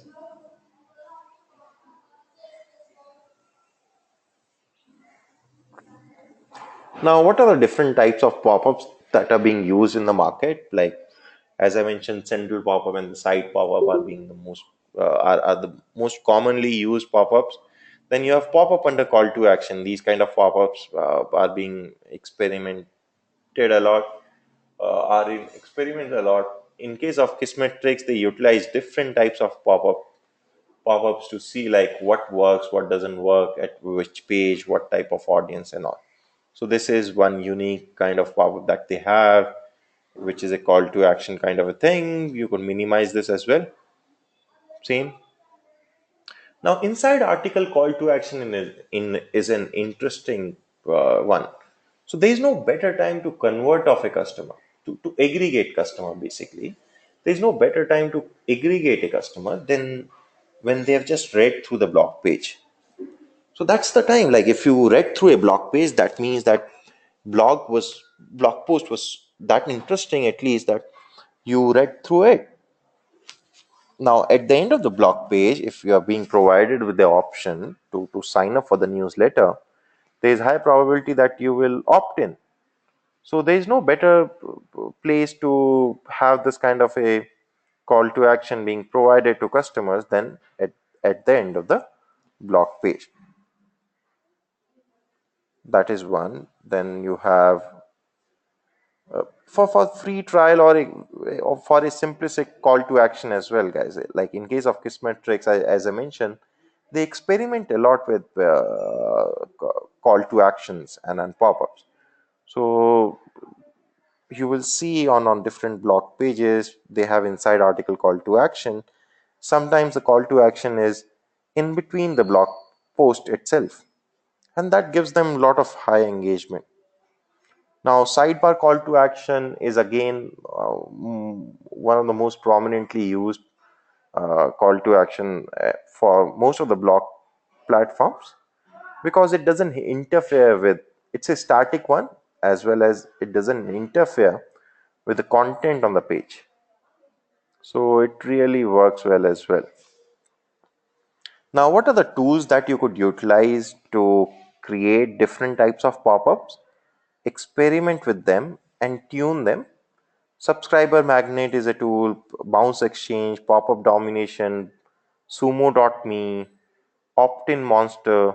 All these are tools that you can utilize to really, so you can utilize to create pop-ups. All the different types of pop-ups that I've discussed, you have seen on my screen till now, as well as you will be able to tune them based on what all are the parameters that you want to track. So if you set the right conditions, you will be able to track multiple parameters, and based on those parameters, you will be able to customize the pop-ups. So that thing could be done in this case. Now, guys, is the concept of pop-ups and how to make them work clear? I hope it's clear. I don't want to ask more. In the case that everything is clear till now coming moving forward, how to create compelling landing page. First concept is you need to be innovative. Let's say let's take two examples. First one is of digital vidya. So in our case, like we have lot of partners, uh, companies, like we have partnered with a lot of companies, like from Yahoo, Google to ICICI Bank to Toyota to Intel, Cisco. all these companies that you could see. So basically, this is one of the landing page, or this is one of the web page, to be precise, on the website, which sometimes we use for as a landing page as well. Now, what do you think about this landing page, guys? What are the Is there a pro and con that you could see on this page?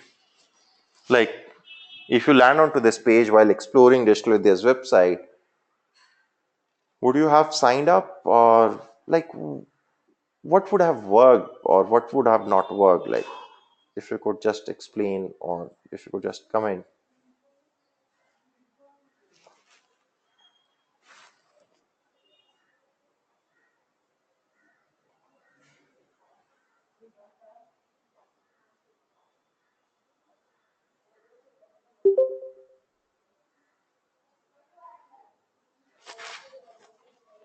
So what happens is, in this case, because there are logos that have huge credibility in the market. Like, if you understand that if there is a solution that Digital Vidya provides, which is recognized by Google, where they have partnered with Google, Citibank, SpiceJet, Toyota, National Geographic.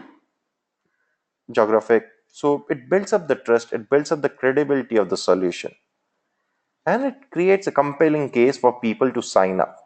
So customers, or visitors to be precise, who are interested in digital marketing course, who are exploring continuously, this kind of a credibility boost could really help them in signing up and exploring further, moving ahead into the next stage in the decision making process. So you must have seen like companies using logos of the clients that they are working with, or the companies they have partnered with. It's all about building up credibility in the market. Like, if you see that, okay, there are 5-10 companies which are highly credible that this particular business is working with, it builds up the credibility of the solution in your mind as well. Now, what happens is, we'll come back to this part at a later stage again. Now, second example is of Marketo. Now, Marketo is a marketing automation tool, guys. Like, obviously, you can automate various marketing communication based on what action customer is performing on your website. So, Marketo is one of the tool in which does that. Now, they have created this landing page for the people who are searching for Marketo. So, when people are searching for Marketo on Google, for the campaign that they are running, like for the branded campaign, this is the landing page. Now, guys, there are 5 call to action on this landing page: talking with the sales, 5-minute demo, downloading automation buyer's kit, downloading definitive guides to event, and making the switch for Ecola customer. Now, what do you think? Will a customer will customer be confused once they land onto this page, or will do you think like customer will have better clarity after they land onto this page? Like, will it be confusing for customer? Will it help customer when they will see these 5 call to actions, guys, rather than one?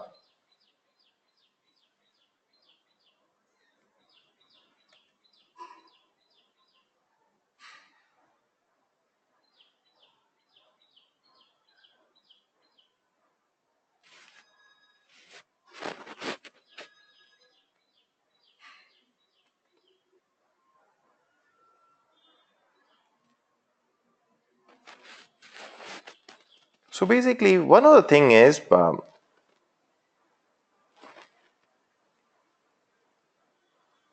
okay.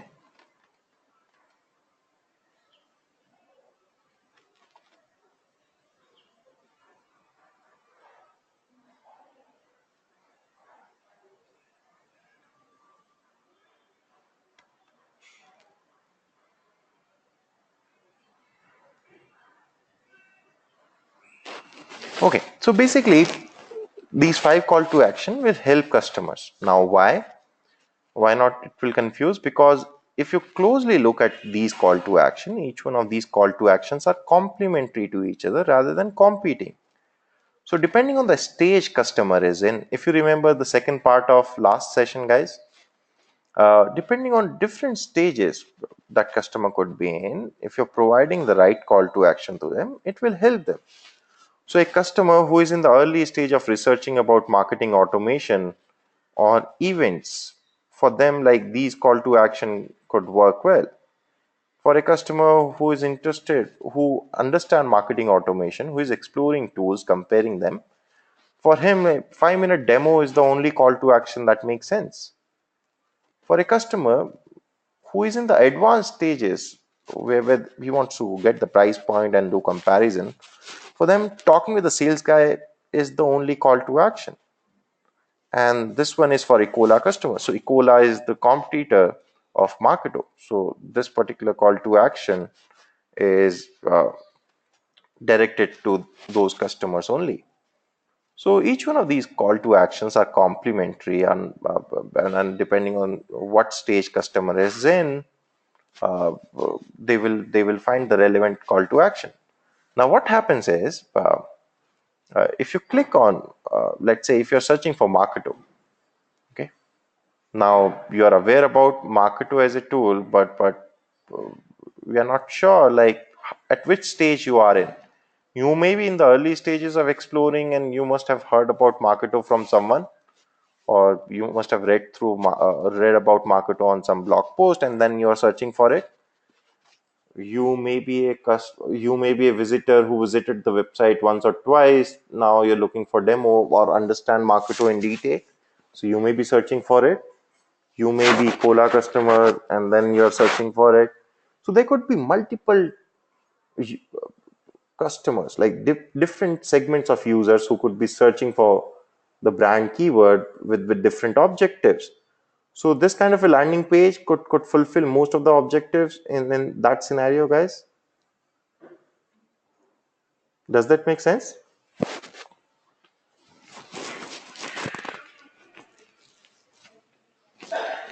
So building up the credibility, providing multiple options to on a page, so that you could cater to different segments of users depending on the stage they are in, are few of the things that you could do to create landing pages. Being innovative is the concept. So, but let's understand how to create landing pages in a much more structured way. So if you want to create conversion oriented landing pages, how you can structure the whole process in a much more efficient way. Let's understand at a granular level. Now for that, what we need to do is, we need to see, like, what kind of information should we provide to customers on a landing page. So basically for that, we need to come to what kind of questions customer will have in their mind. Only so relevant information will be which addresses those questions. So what are the common questions that customers have? What is it? Is it for me? What does it cost? What's the risk? What's the next step? So by explaining the initial two questions, you are showing opportunity to customers. By addressing the next two questions, you are reducing the concerns that customer may have.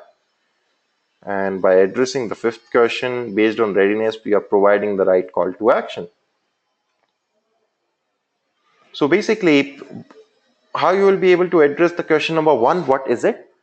With that, you need to mention how exactly what exactly your solution is all about. What are the capabilities of your solution? Now, further, the moment your customer understand what exactly your solution, or what are the capabilities of your solution, the next thing is they will want to understand how exactly this solution fits into their requirements, how exactly this solution is for them. So is it for me? So while addressing the question, is it for me, you need to make customer understand how exactly this solution fits into the requirements that customer have. And addressing these two questions will show the opportunity to customers. Addressing the questions on cost and risk will reduce the concerns that customer have. As I mentioned earlier, like risk is perceived, like major concerns or objections are around cost and risk perceived by customers. And then based on readiness, based on the stage customer is in, providing the right call to action will move customers to the next stage in a much more efficient way. So let's get into detail of how to explain these questions in a effective way by taking a lot of examples, guys. So first, let's discuss like how to explain what is it by taking example of these three businesses. First one is of Instagram, second is Mixpanel, third is Unbounce. So Instagram, I think most of you are aware, like it's a photo based social platform. Mixpanel is a web and app analytics tool. So the uniqueness is they track everything based on events, and they have their own unique capabilities as compared to other web analytics tool. Okay, Unbounce is a landing page creation platform. So even if you don't know any tech, even if you don't have any coding skills, you will be able to create landing pages using Unbounce. It's a paid tool, but it's a very effective tool for landing page creation. Now, these are the three examples, guys. Let's go through the landing pages and see like how well they are able to address the question, what is it? Now, while addressing the question, what is it, there are three components to it. You need to address it using a value proposition. You need to explain the product, and you need to have a screenshot or a video to make it much more compelling for customer. Now, value proposition, you need to explain what the problem does your solution solve, for who does it solve the problem for, and how it is different from others. But it needs to be crisp, short, and loud so that it could attract customers' attention. So within a single line, value proposition should not be more than a line or two, and it needs to address all these questions. So let's see, in case of Instagram, their value proposition is it's a fast, beautiful, and fun way to share photos with friends and family.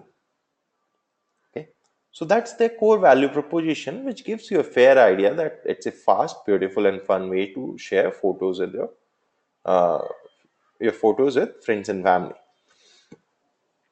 So it gives you a pretty elaborate idea about what the tool is all about, what the platform is all about. In case of Mixpanel, it says actions speak louder than page views, the most advanced analytics platform ever built for mobile and web.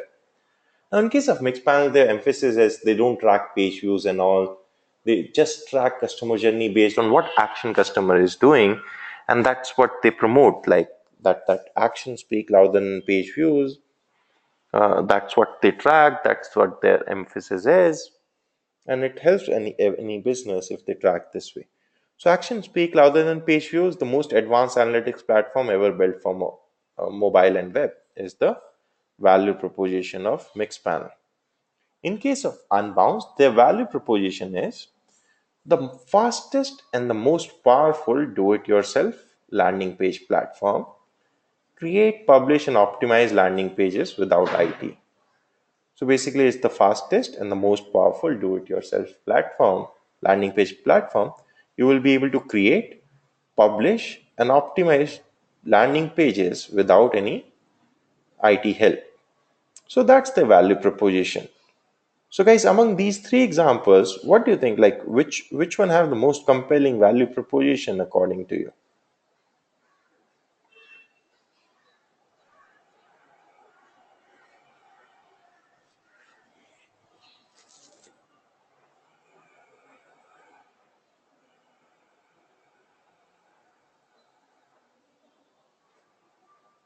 Guys, any responses on this?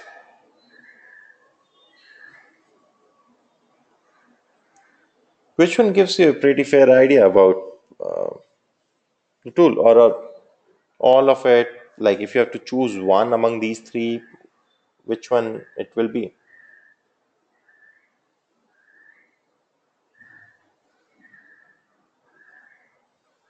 Okay, Instagram. Okay.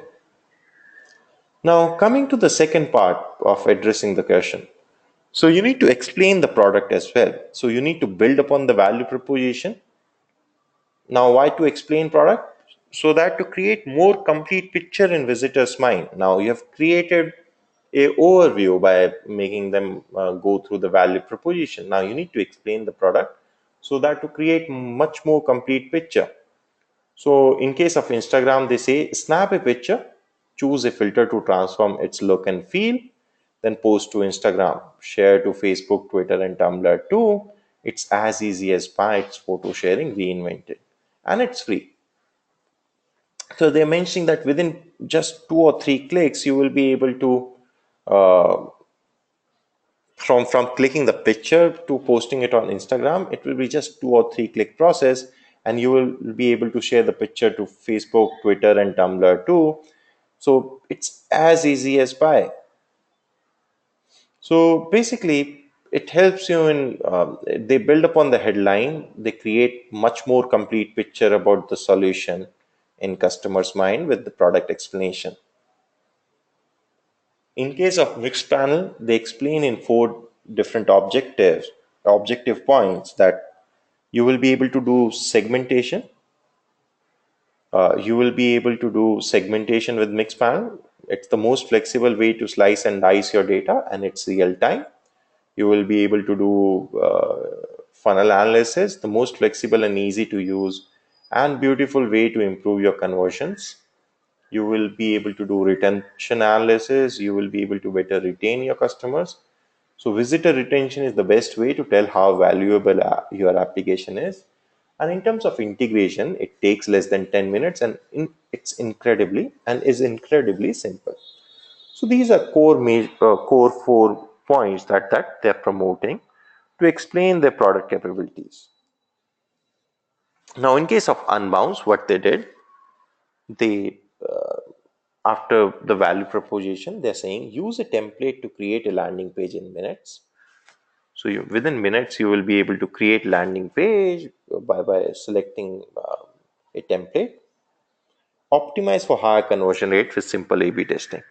So you will be able to do A/B testing, compare various features, colors, and all, and then see what is working well, what is not, and based on that, you will be able to decide further. And it works with Salesforce, HubSpot, and Mailchimp all. So it explains the platform in a much detailed way, building upon the value proposition itself. Now, the third aspect is having a screenshot or a video. Why? Because it brings product visualization closer to sensory experience, and it creates much more concrete picture in customers' mind. So in case of Instagram, you could see that on the left side, they have a screenshot of the app on an iPhone as well as Android. So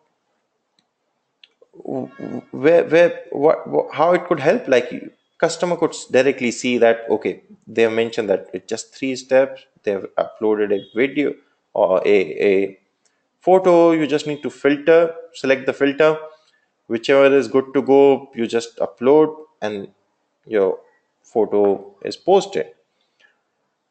In case of mixed panel, there are no visuals. In case of Unbound, there is a short video which helps you within a minute's time to understand like how you can select a template in simple processes, how you will be able to create landing pages by dragging and dropping content, how you will be able to edit, and how easy it is to create a landing page using Unbounce. So there's a short video on that.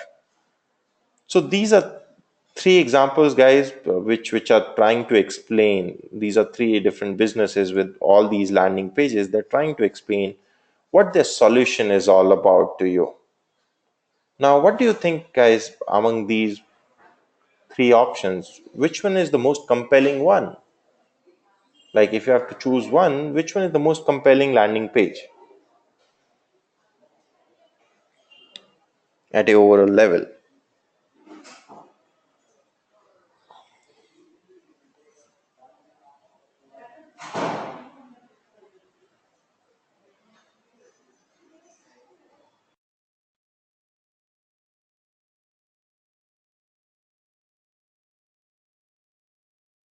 Okay, for all of you, it's unbounce.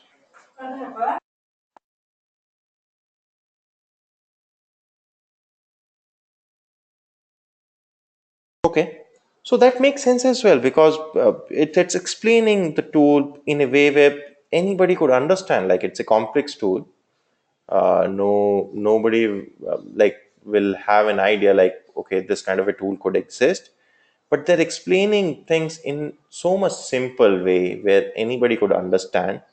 And with the video, if you see the video while after going to the landing page, to the home page where the video is available, you will see how easily you're able to understand the full capability of the solution that they provide. So you need to address the first question: what is it? These are the components, these are the ways in which you will be able to do that. Now, another question that comes up while deciding on the landing page is what should be the length of the landing page? Should you create longer landing pages or should you keep it shorter because information needs to be provided in a very crispier way so that customer could engage with it? What do you think, guys? Do shorter landing pages work or longer landing pages?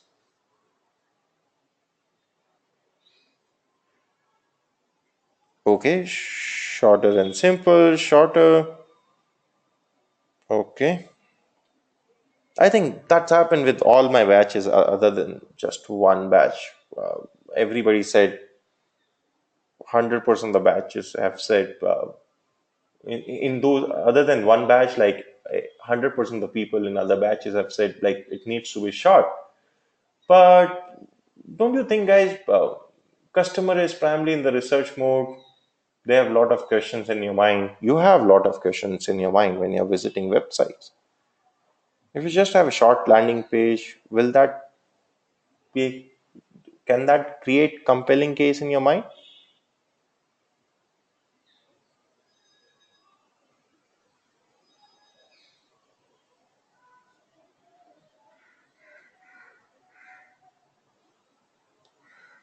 So basically, let's understand like how to come to the conclude how to come to conclusion on this question. Like how long should a landing page be? Because while creating landing page, that will be the most prominent thing in your mind. Like how much content to put up. So you need to go to extra length when required. Now let's take one example to understand further on this topic. So Crazy Egg is one company which through which have it online tool through which you could create heat maps for your business. So guys, while discussing that people just scan through the digital content rather than reading it word by word, we saw heat maps. Those heat maps could be created using Crazy Egg solution. So all these heat maps could be created using Crazy Egg solution. Now they have a very long landing page. Earlier they were using a very short landing page. Sorry. So guys, just give me a minute.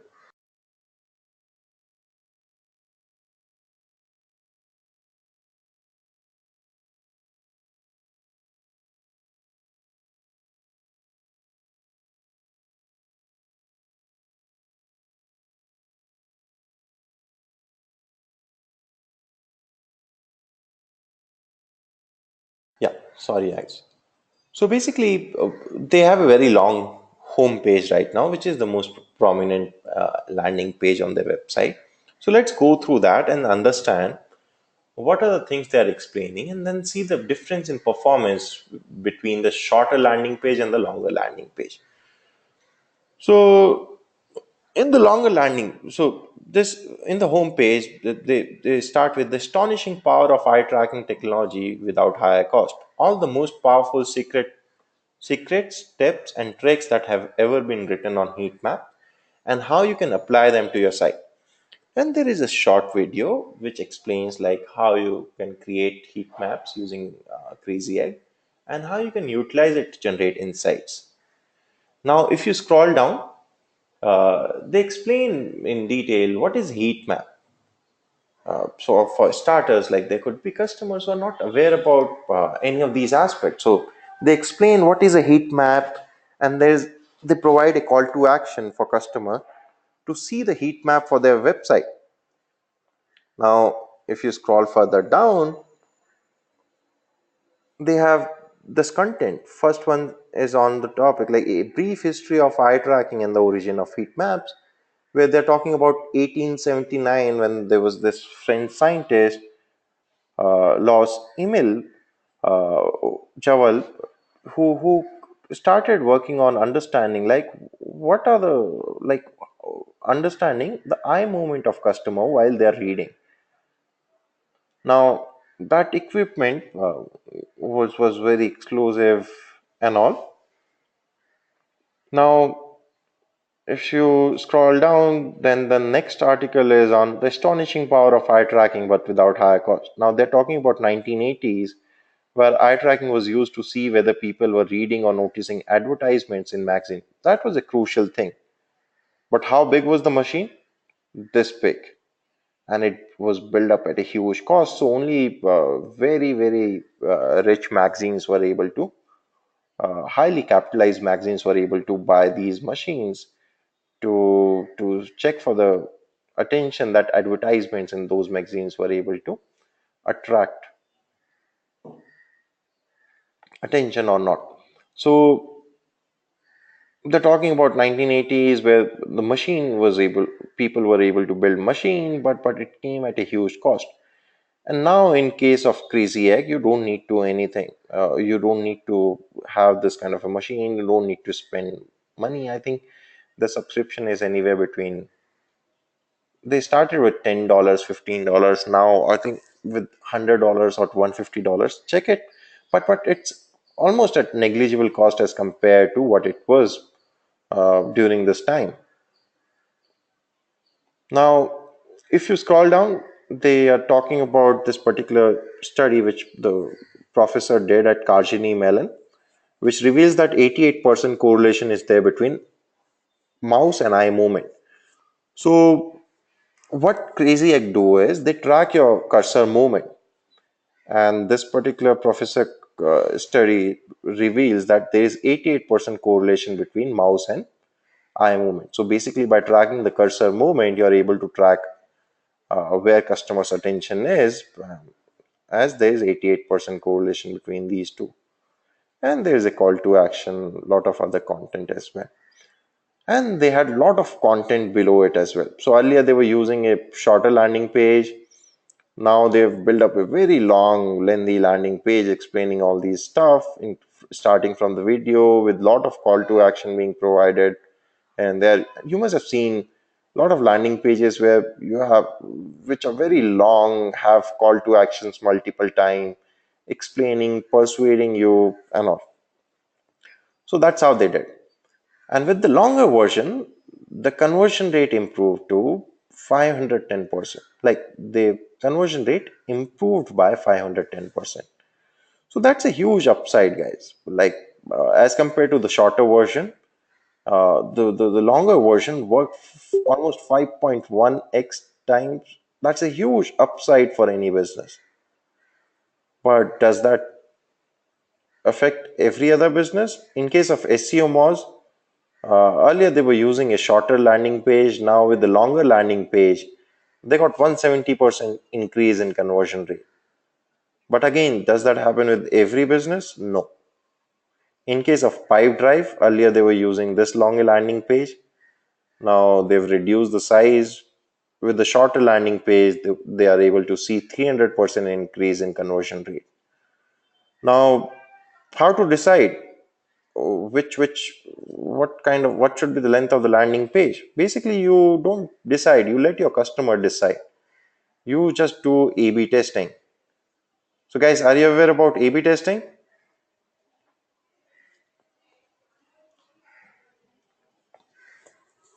So basically, let's say you're not able to, like, you have built up this landing page. Now two people in your team say we need to build up shorter landing page, guys, like nobody have time to read through all this content, I will not convert. Like all these discussions usually happen within the team. Like Now they come up with this page and they're saying, okay, this is better. We can bet our life on this and various other things like conversation in a team while discussing subjective things could go anywhere. So basically, you have more than one version of a landing page which you could go ahead with. So what to do now? So you could do simple A/B test. Like there are tools.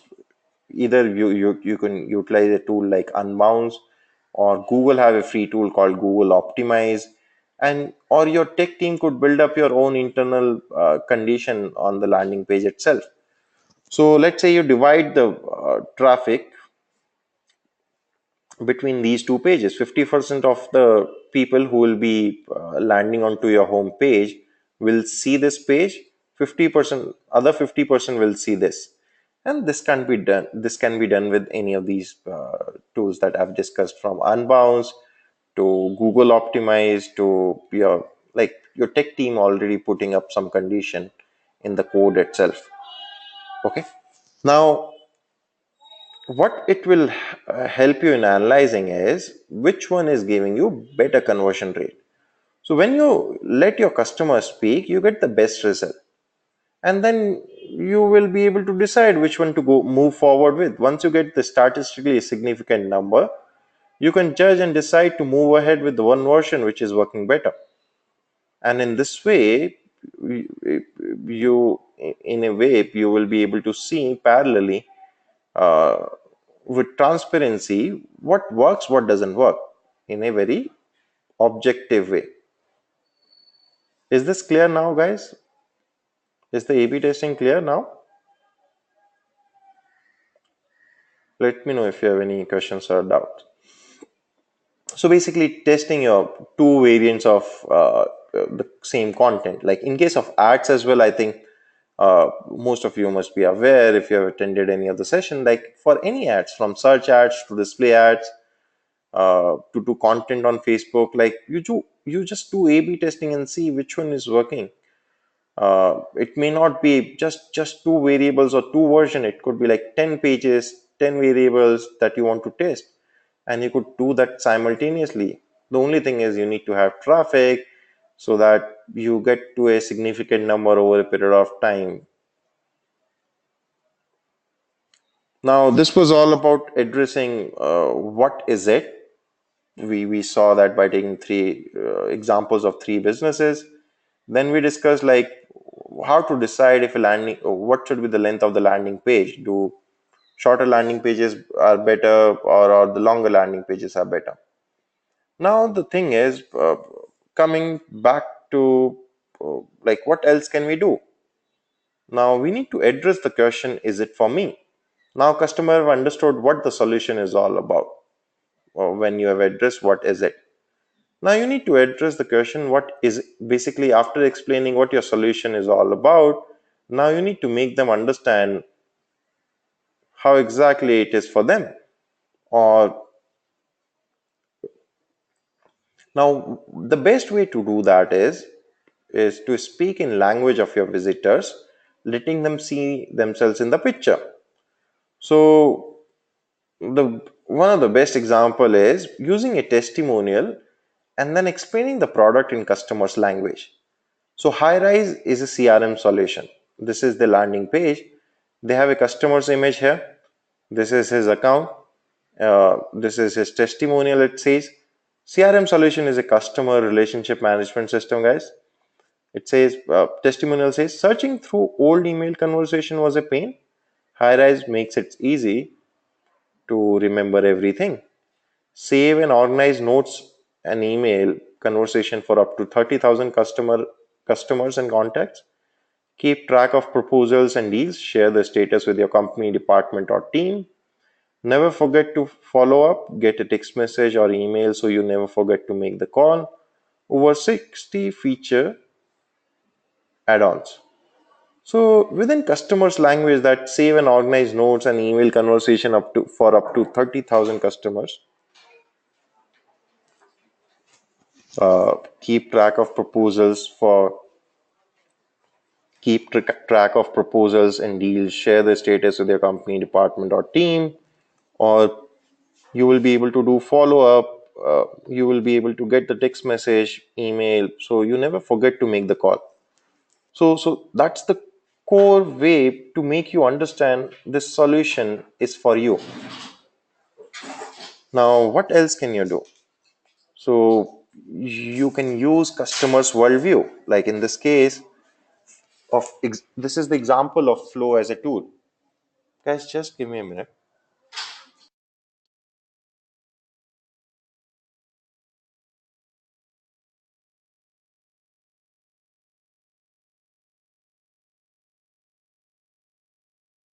This is the example of flow. Now, flow is a team coordination and project management kind of a tool. Now, they, instead of focusing more on content like text content, what they did, they utilized the product view altogether. So it says like build for big ideas, introducing flow, the secret behind super productive team worldwide. So in the three objective points, they are mentioning the major USPs. Task management keeps tasks organized using due dates, lists, tags, and more. Team collaboration, share, delegate, discuss your task with anyone, and everyone is in sync. Okay, but by looking at these, you are able to first see that it's a cross-device tool. Everything is synced up. You will be able to interact with your team members within the tool itself. You will be able to see who have completed what task. You will be able to see in a project what is the progress altogether. So by using customers worldview, you will be able to make customer understand how exactly this tool could work well for them. And then the third aspect is you could use sample customer profiles. All the testimonials you must have seen, or a video testimonial, like text testimonial or a video testimonial. Now, this particular concept is being used in case of tele-shopping ads as well, where a customer comes, like where he mentions that these were the problems that he was facing. He was not able to find any solution, and finally this particular company came up. Somebody told me about this solution, and it changed my life. Why they do that kind of a testimonial right now as well? Because it works psychologically. When customer is able to see and relate to story of another customer, there's no better compelling case that can be created. Now, in the same way, like in terms of user reviews as well on e-commerce website, when Amazon.com, like 22 years ago, when they were just selling books on their platform, and then they started review for the first time. They opened the review, they created a review engine, the reviews that you could see right now, and you could review as well, any product. When they opened it for books, which was the only product category at that time, publishers and writers were really angry with Amazon. Why? Because they thought, how can you let normal people review this literary creation? So how can you let normal people write review of books? It will affect the overall industry. It will affect the sales, and those will be meaningless reviews in any case. Now, Amazon obviously didn't listen to them, and now you could see the results. Like reviews are the backbone of e-commerce industry. Reviews are the backbone of customers' decision making in the e-commerce industry, and that's how compelling they are. That it's being adopted by all the e-commerce companies. That's the first thing they work on after obviously choosing the industry and creating a supply chain of the products.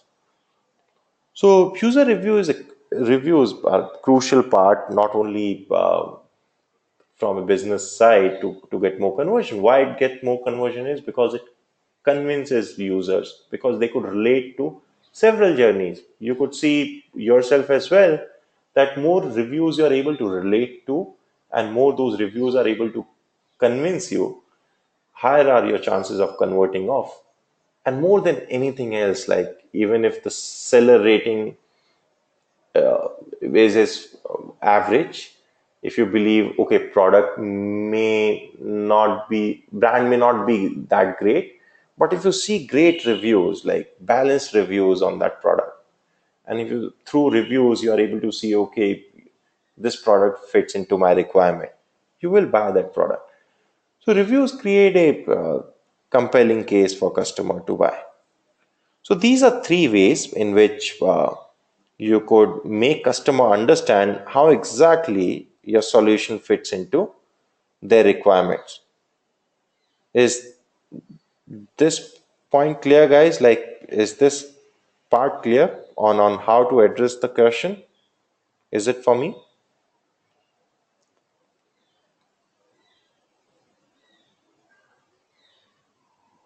So by addressing the initial two question, you will show the opportunity to customer.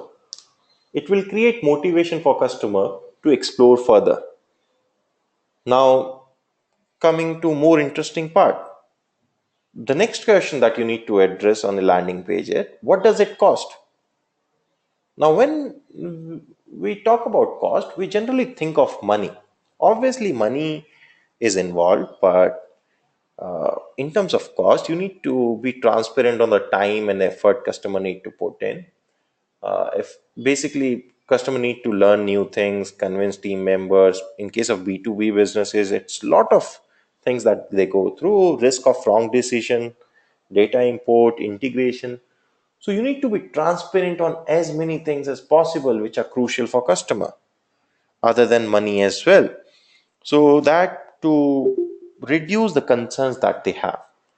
Now, this is one great example, guys. Like, now what happens is, typically whenever you're getting a free trial, because most of the company ask you for your credit card information in any case, so that's the standard expectation.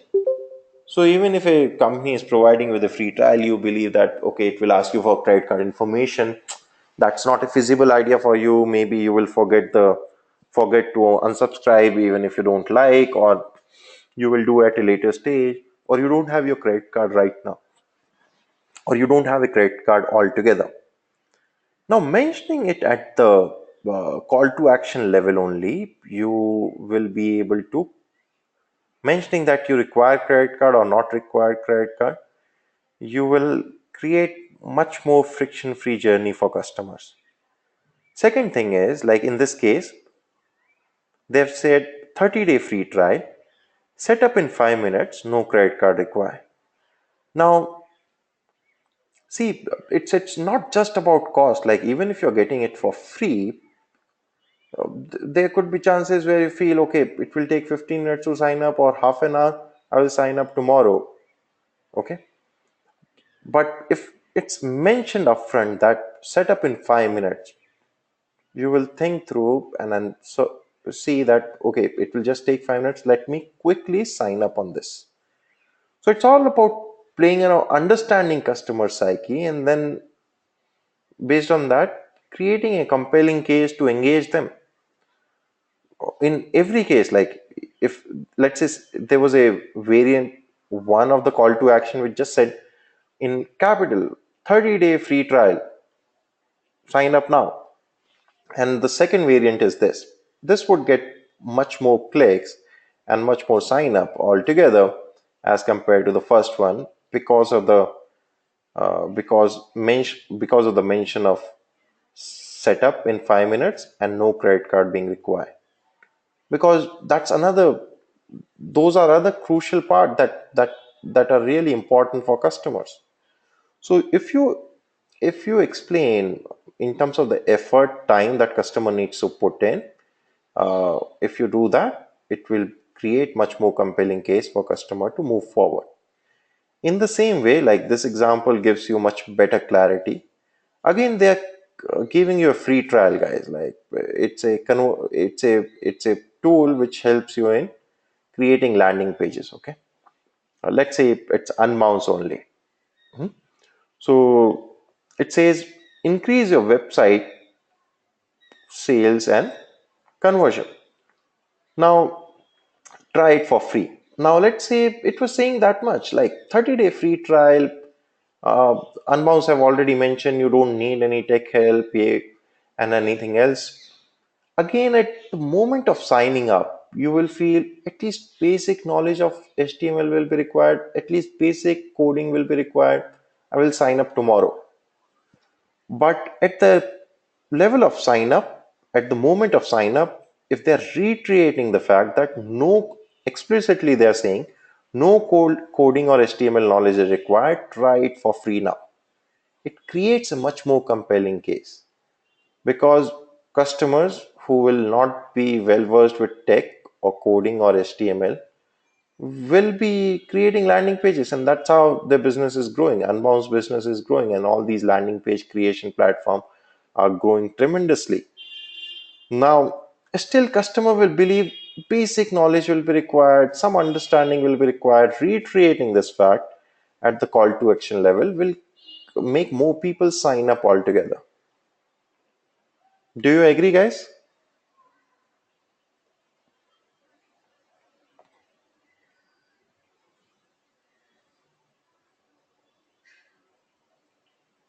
Now, providing this kind of a form, like if you make people do this much work, you will see a huge drop off rate.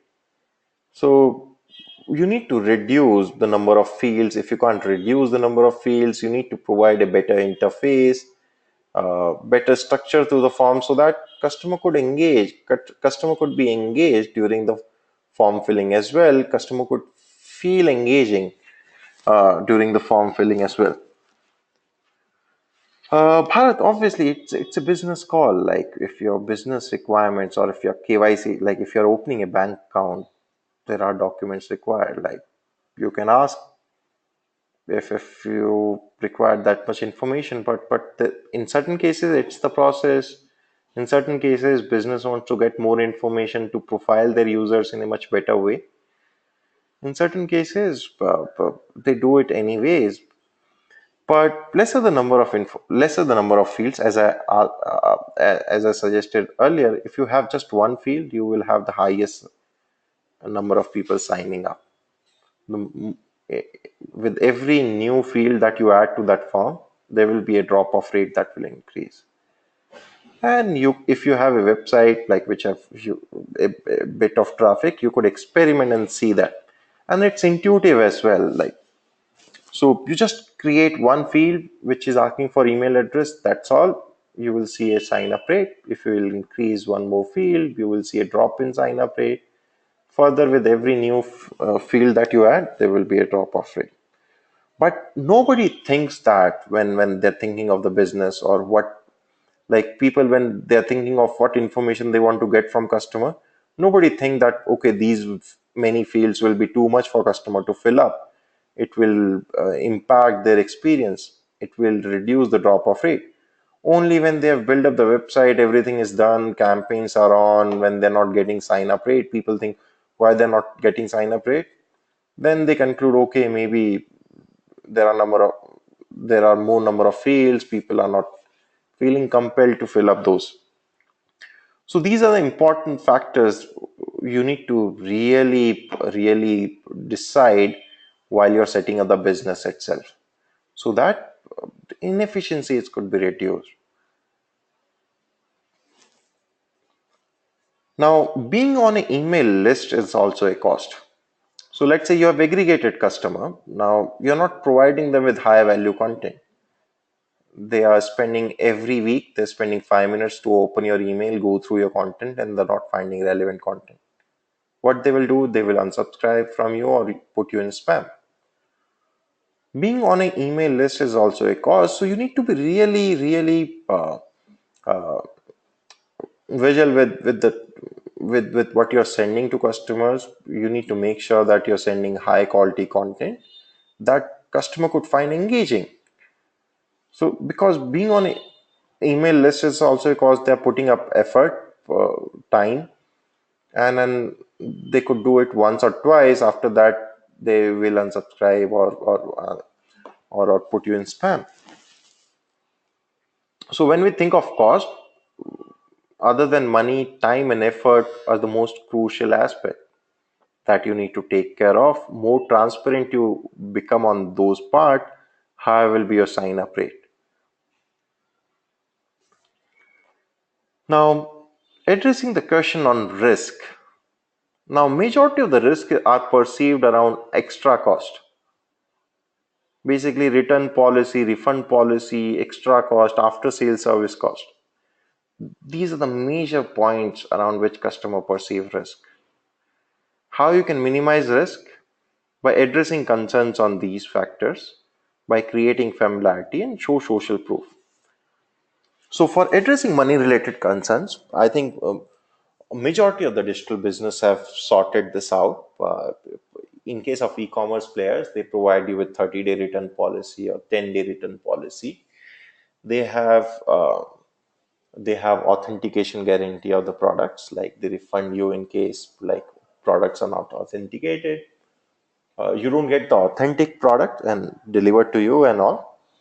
Now, in case of, let's say, digital product companies, like they started giving you free trials so that you experience the product first and then decide if you want the paid subscription or not.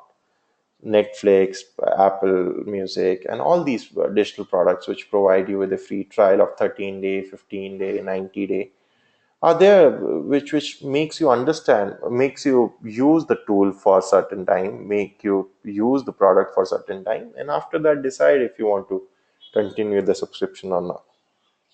And there are companies like let's say online courses companies and all, they provide you with risk free 30-day money back guarantee kind of a thing, or maybe a free orientation session of two sessions free of cost which you could attend, and various other things. So most of the money related concerns have been really addressed, and that became the backbone of the overall digital industry, that really built up the confidence of people. In Indian case, cash and delivery was one of those confidence building measure where money majorly the risk perceived by customer is around cost, and paying upfront and then waiting for 5 to 7 days 5 years ago in Indian market was a very difficult task for any user. So cash on delivery became, at least it was at that time, like the moment you give cash, you get the product, and then you go check it out. So addressing money related concern have been taken care of. You have ample number of examples surrounded, and then you could see any of those to take inspiration or understand like how they are addressing money related concerns. Now, second part is creating familiarity. It brings the so it's all about like explaining the product in familiar terms. Now, how basically we discussed the testimonial, we discussed the video that Unbounce was using on the pages. We discussed like how Asana is using sample customer profiles. So what does it do is it helps in explaining the product in a much better way. A testimonial always helps in making customer understand how basically how exactly the solution could fit into the requirements. Now, social proof is another way to minimize the risk, guys. Now, one of the best example of social proof is conferences. So let's say tomorrow there is a conference which is free of cost. Okay, the entry is free of cost. Now there is not a single good speaker that is coming up. Most of you will not sign up for it, even if that is a free pass. But if there are a lot of good speakers coming up, and if the entry fees is $1,000, if you really want to listen to the speakers, like if you really like the profile of the speakers, you will buy the passes. Like most of the people among you will buy the passes. Now it shows the social proof. Profile of speakers is the social proof in case of conferences. In the same way, profile of customers that you take testimonials of is the social proof that could be utilized. So Social proof is a great concept, guys. So the example of Digital Vidya's landing page that we discussed earlier, that list of all the brands shows the credibility of the solution to customers. It builds up the trust in customers' mind. Now, in case of Unbounce as well, on their landing page, they mention the companies that are using their solution, like MailChimp, SlideShare, Hootsuite. And if you know even one of these, you understand if MailChimp is using Unbounce to create landing page, then this is the tool to create landing page. So if SlideShare is using Unbounce to create landing pages, then landing page solution like Unbounce is the most advanced landing page solution provider. So it shows social proof, it builds up the instant trust and credibility in customers' mind. You don't need to explain anything further. Like once I land onto this page, I see MailChimp and I'm done. Unbounce is the most credible solution in this field. That's all. So social proof is a great way to minimize the risk. After that, at least I will not perceive any risk. Like I may perceive that cost is higher, cost is lower. I may perceive, okay, solution may have should have this one added feature, or should have much more better support, or should have a Indian contact number. I may have all those issues, but I will not challenge the credibility of the solution. I will not perceive risk. Is this point clear, guys?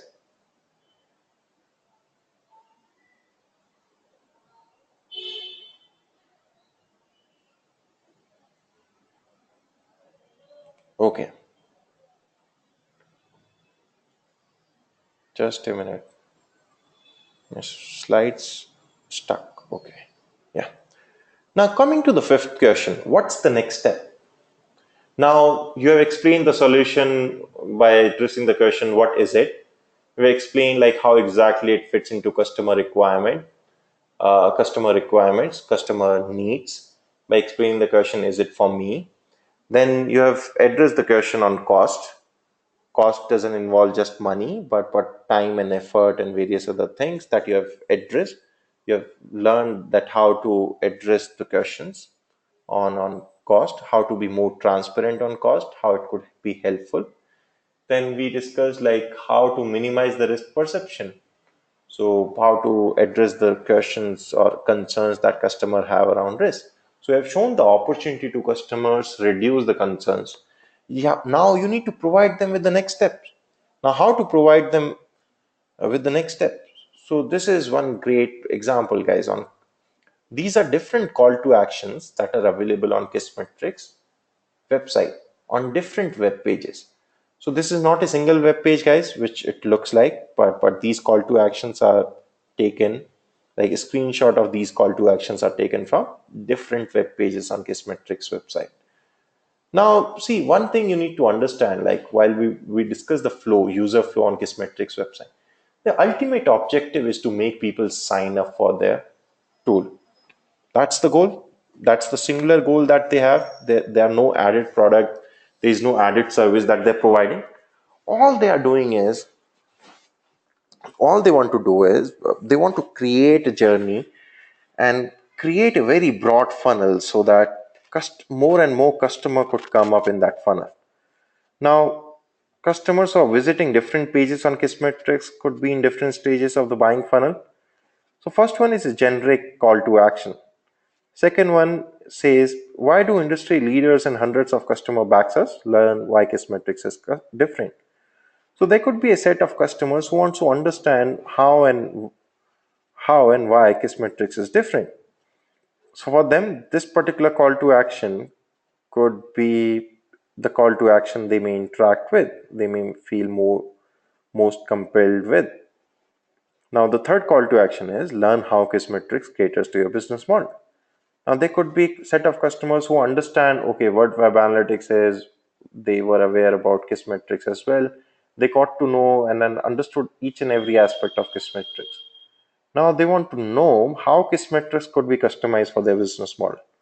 For them, this is the call to action. And then the next call to action is join these great companies by signing up today.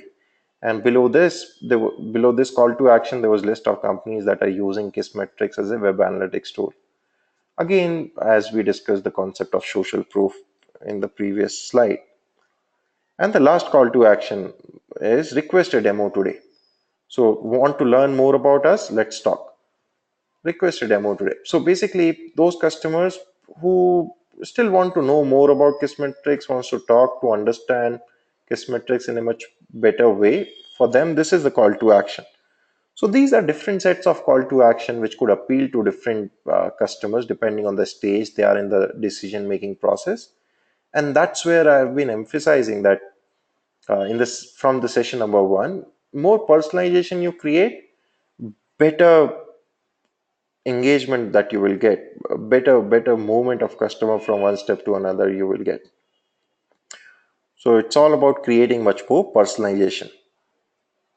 Now coming back to the example of Marketo that we were discussing, that's why it's the neatest possible way for any business to include 5 different call to action and cater to different sets of customers from a single landing page. So all these 5 call to action caters to customers in different stages in the buying funnel, but are packed up in a way where it's very neat, understandably, and then customer could choose effectively what call to action fits into the requirement. And let's say if customer click on 5-minute demo, what happens is like they land onto this page where they could see this 5-minute video. If they want to see additional videos, they need to sign up here.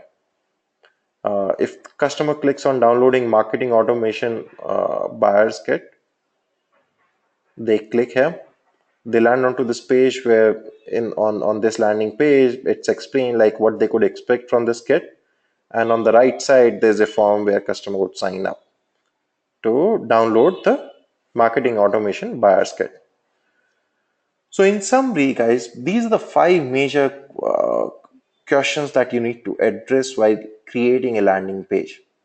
Now, what you do is you, let's say for your business, when you're creating web pages, you list down these questions and then create text content, then create images and then coherently create the landing page.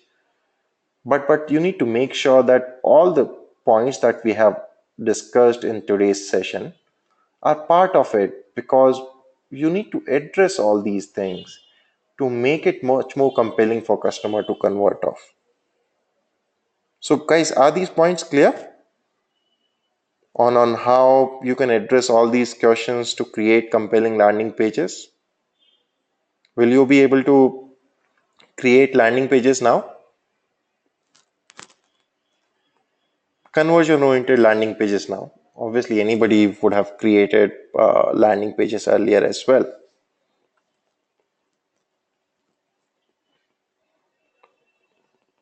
So it's all about showing opportunity to customer, reducing their concerns, and then based on readiness, providing the right call to action.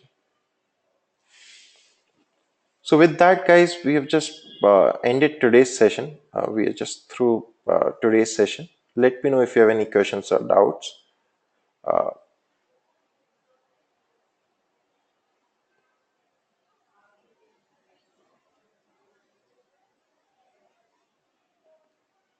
Now, the task 3 is where you need to create a landing page for a business. Okay, you could choose any business, your own business or any business you want to work for.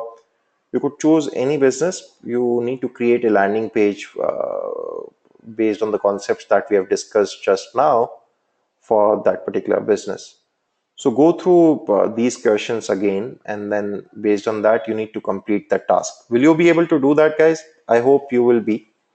I've just provided the feedback link for today's session, guys. It will be great if you could provide the feedback. In the meantime, if you have any questions or doubts, feel free to ask, guys.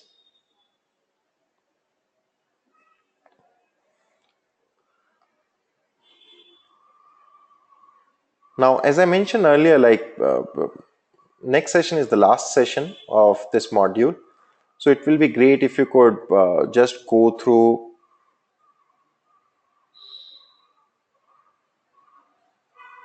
When basically uh,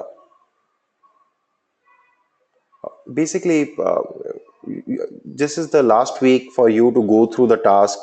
If you have not completed any, complete the session if you have missed any of those, so that you could ask as many questions as possible.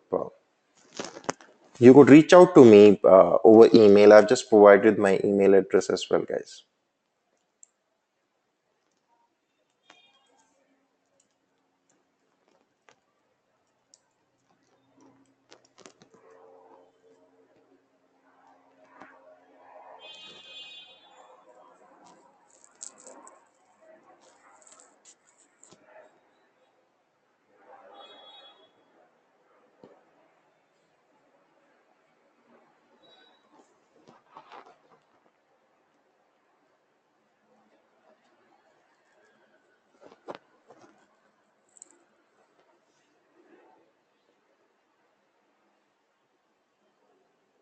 Nikita, for incorporating payment options, you need to integrate a payment gateway.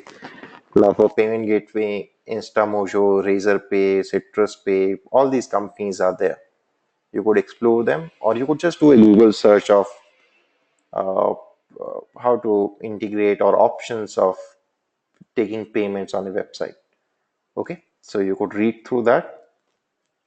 There are different charging mechanism, like some charge based on, some have a fixed cost plus uh, some have a fixed cost plus variable, some just have a variable.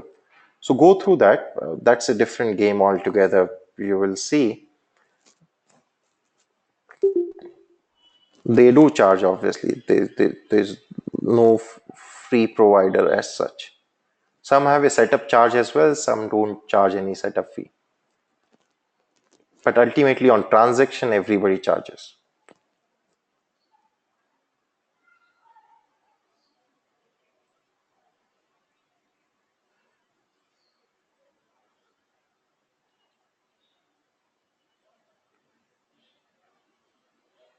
Nikita, you don't.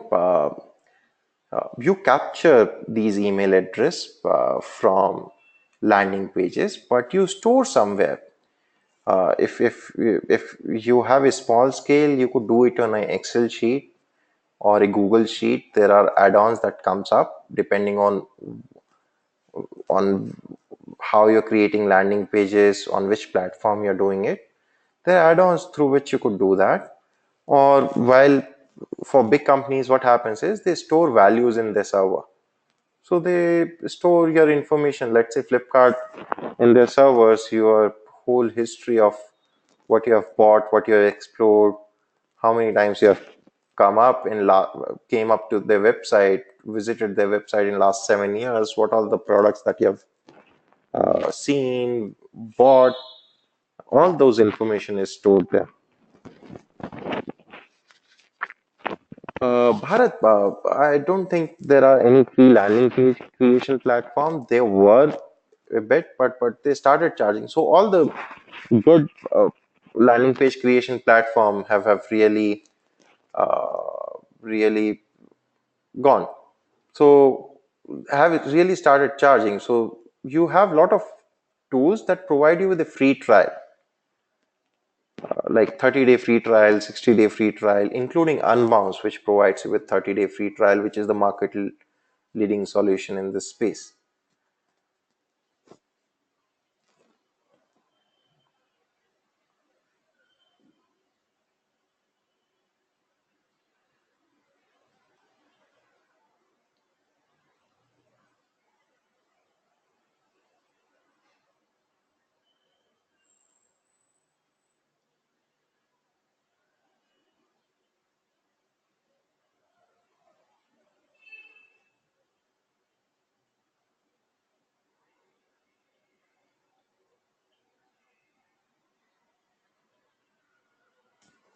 It's not like they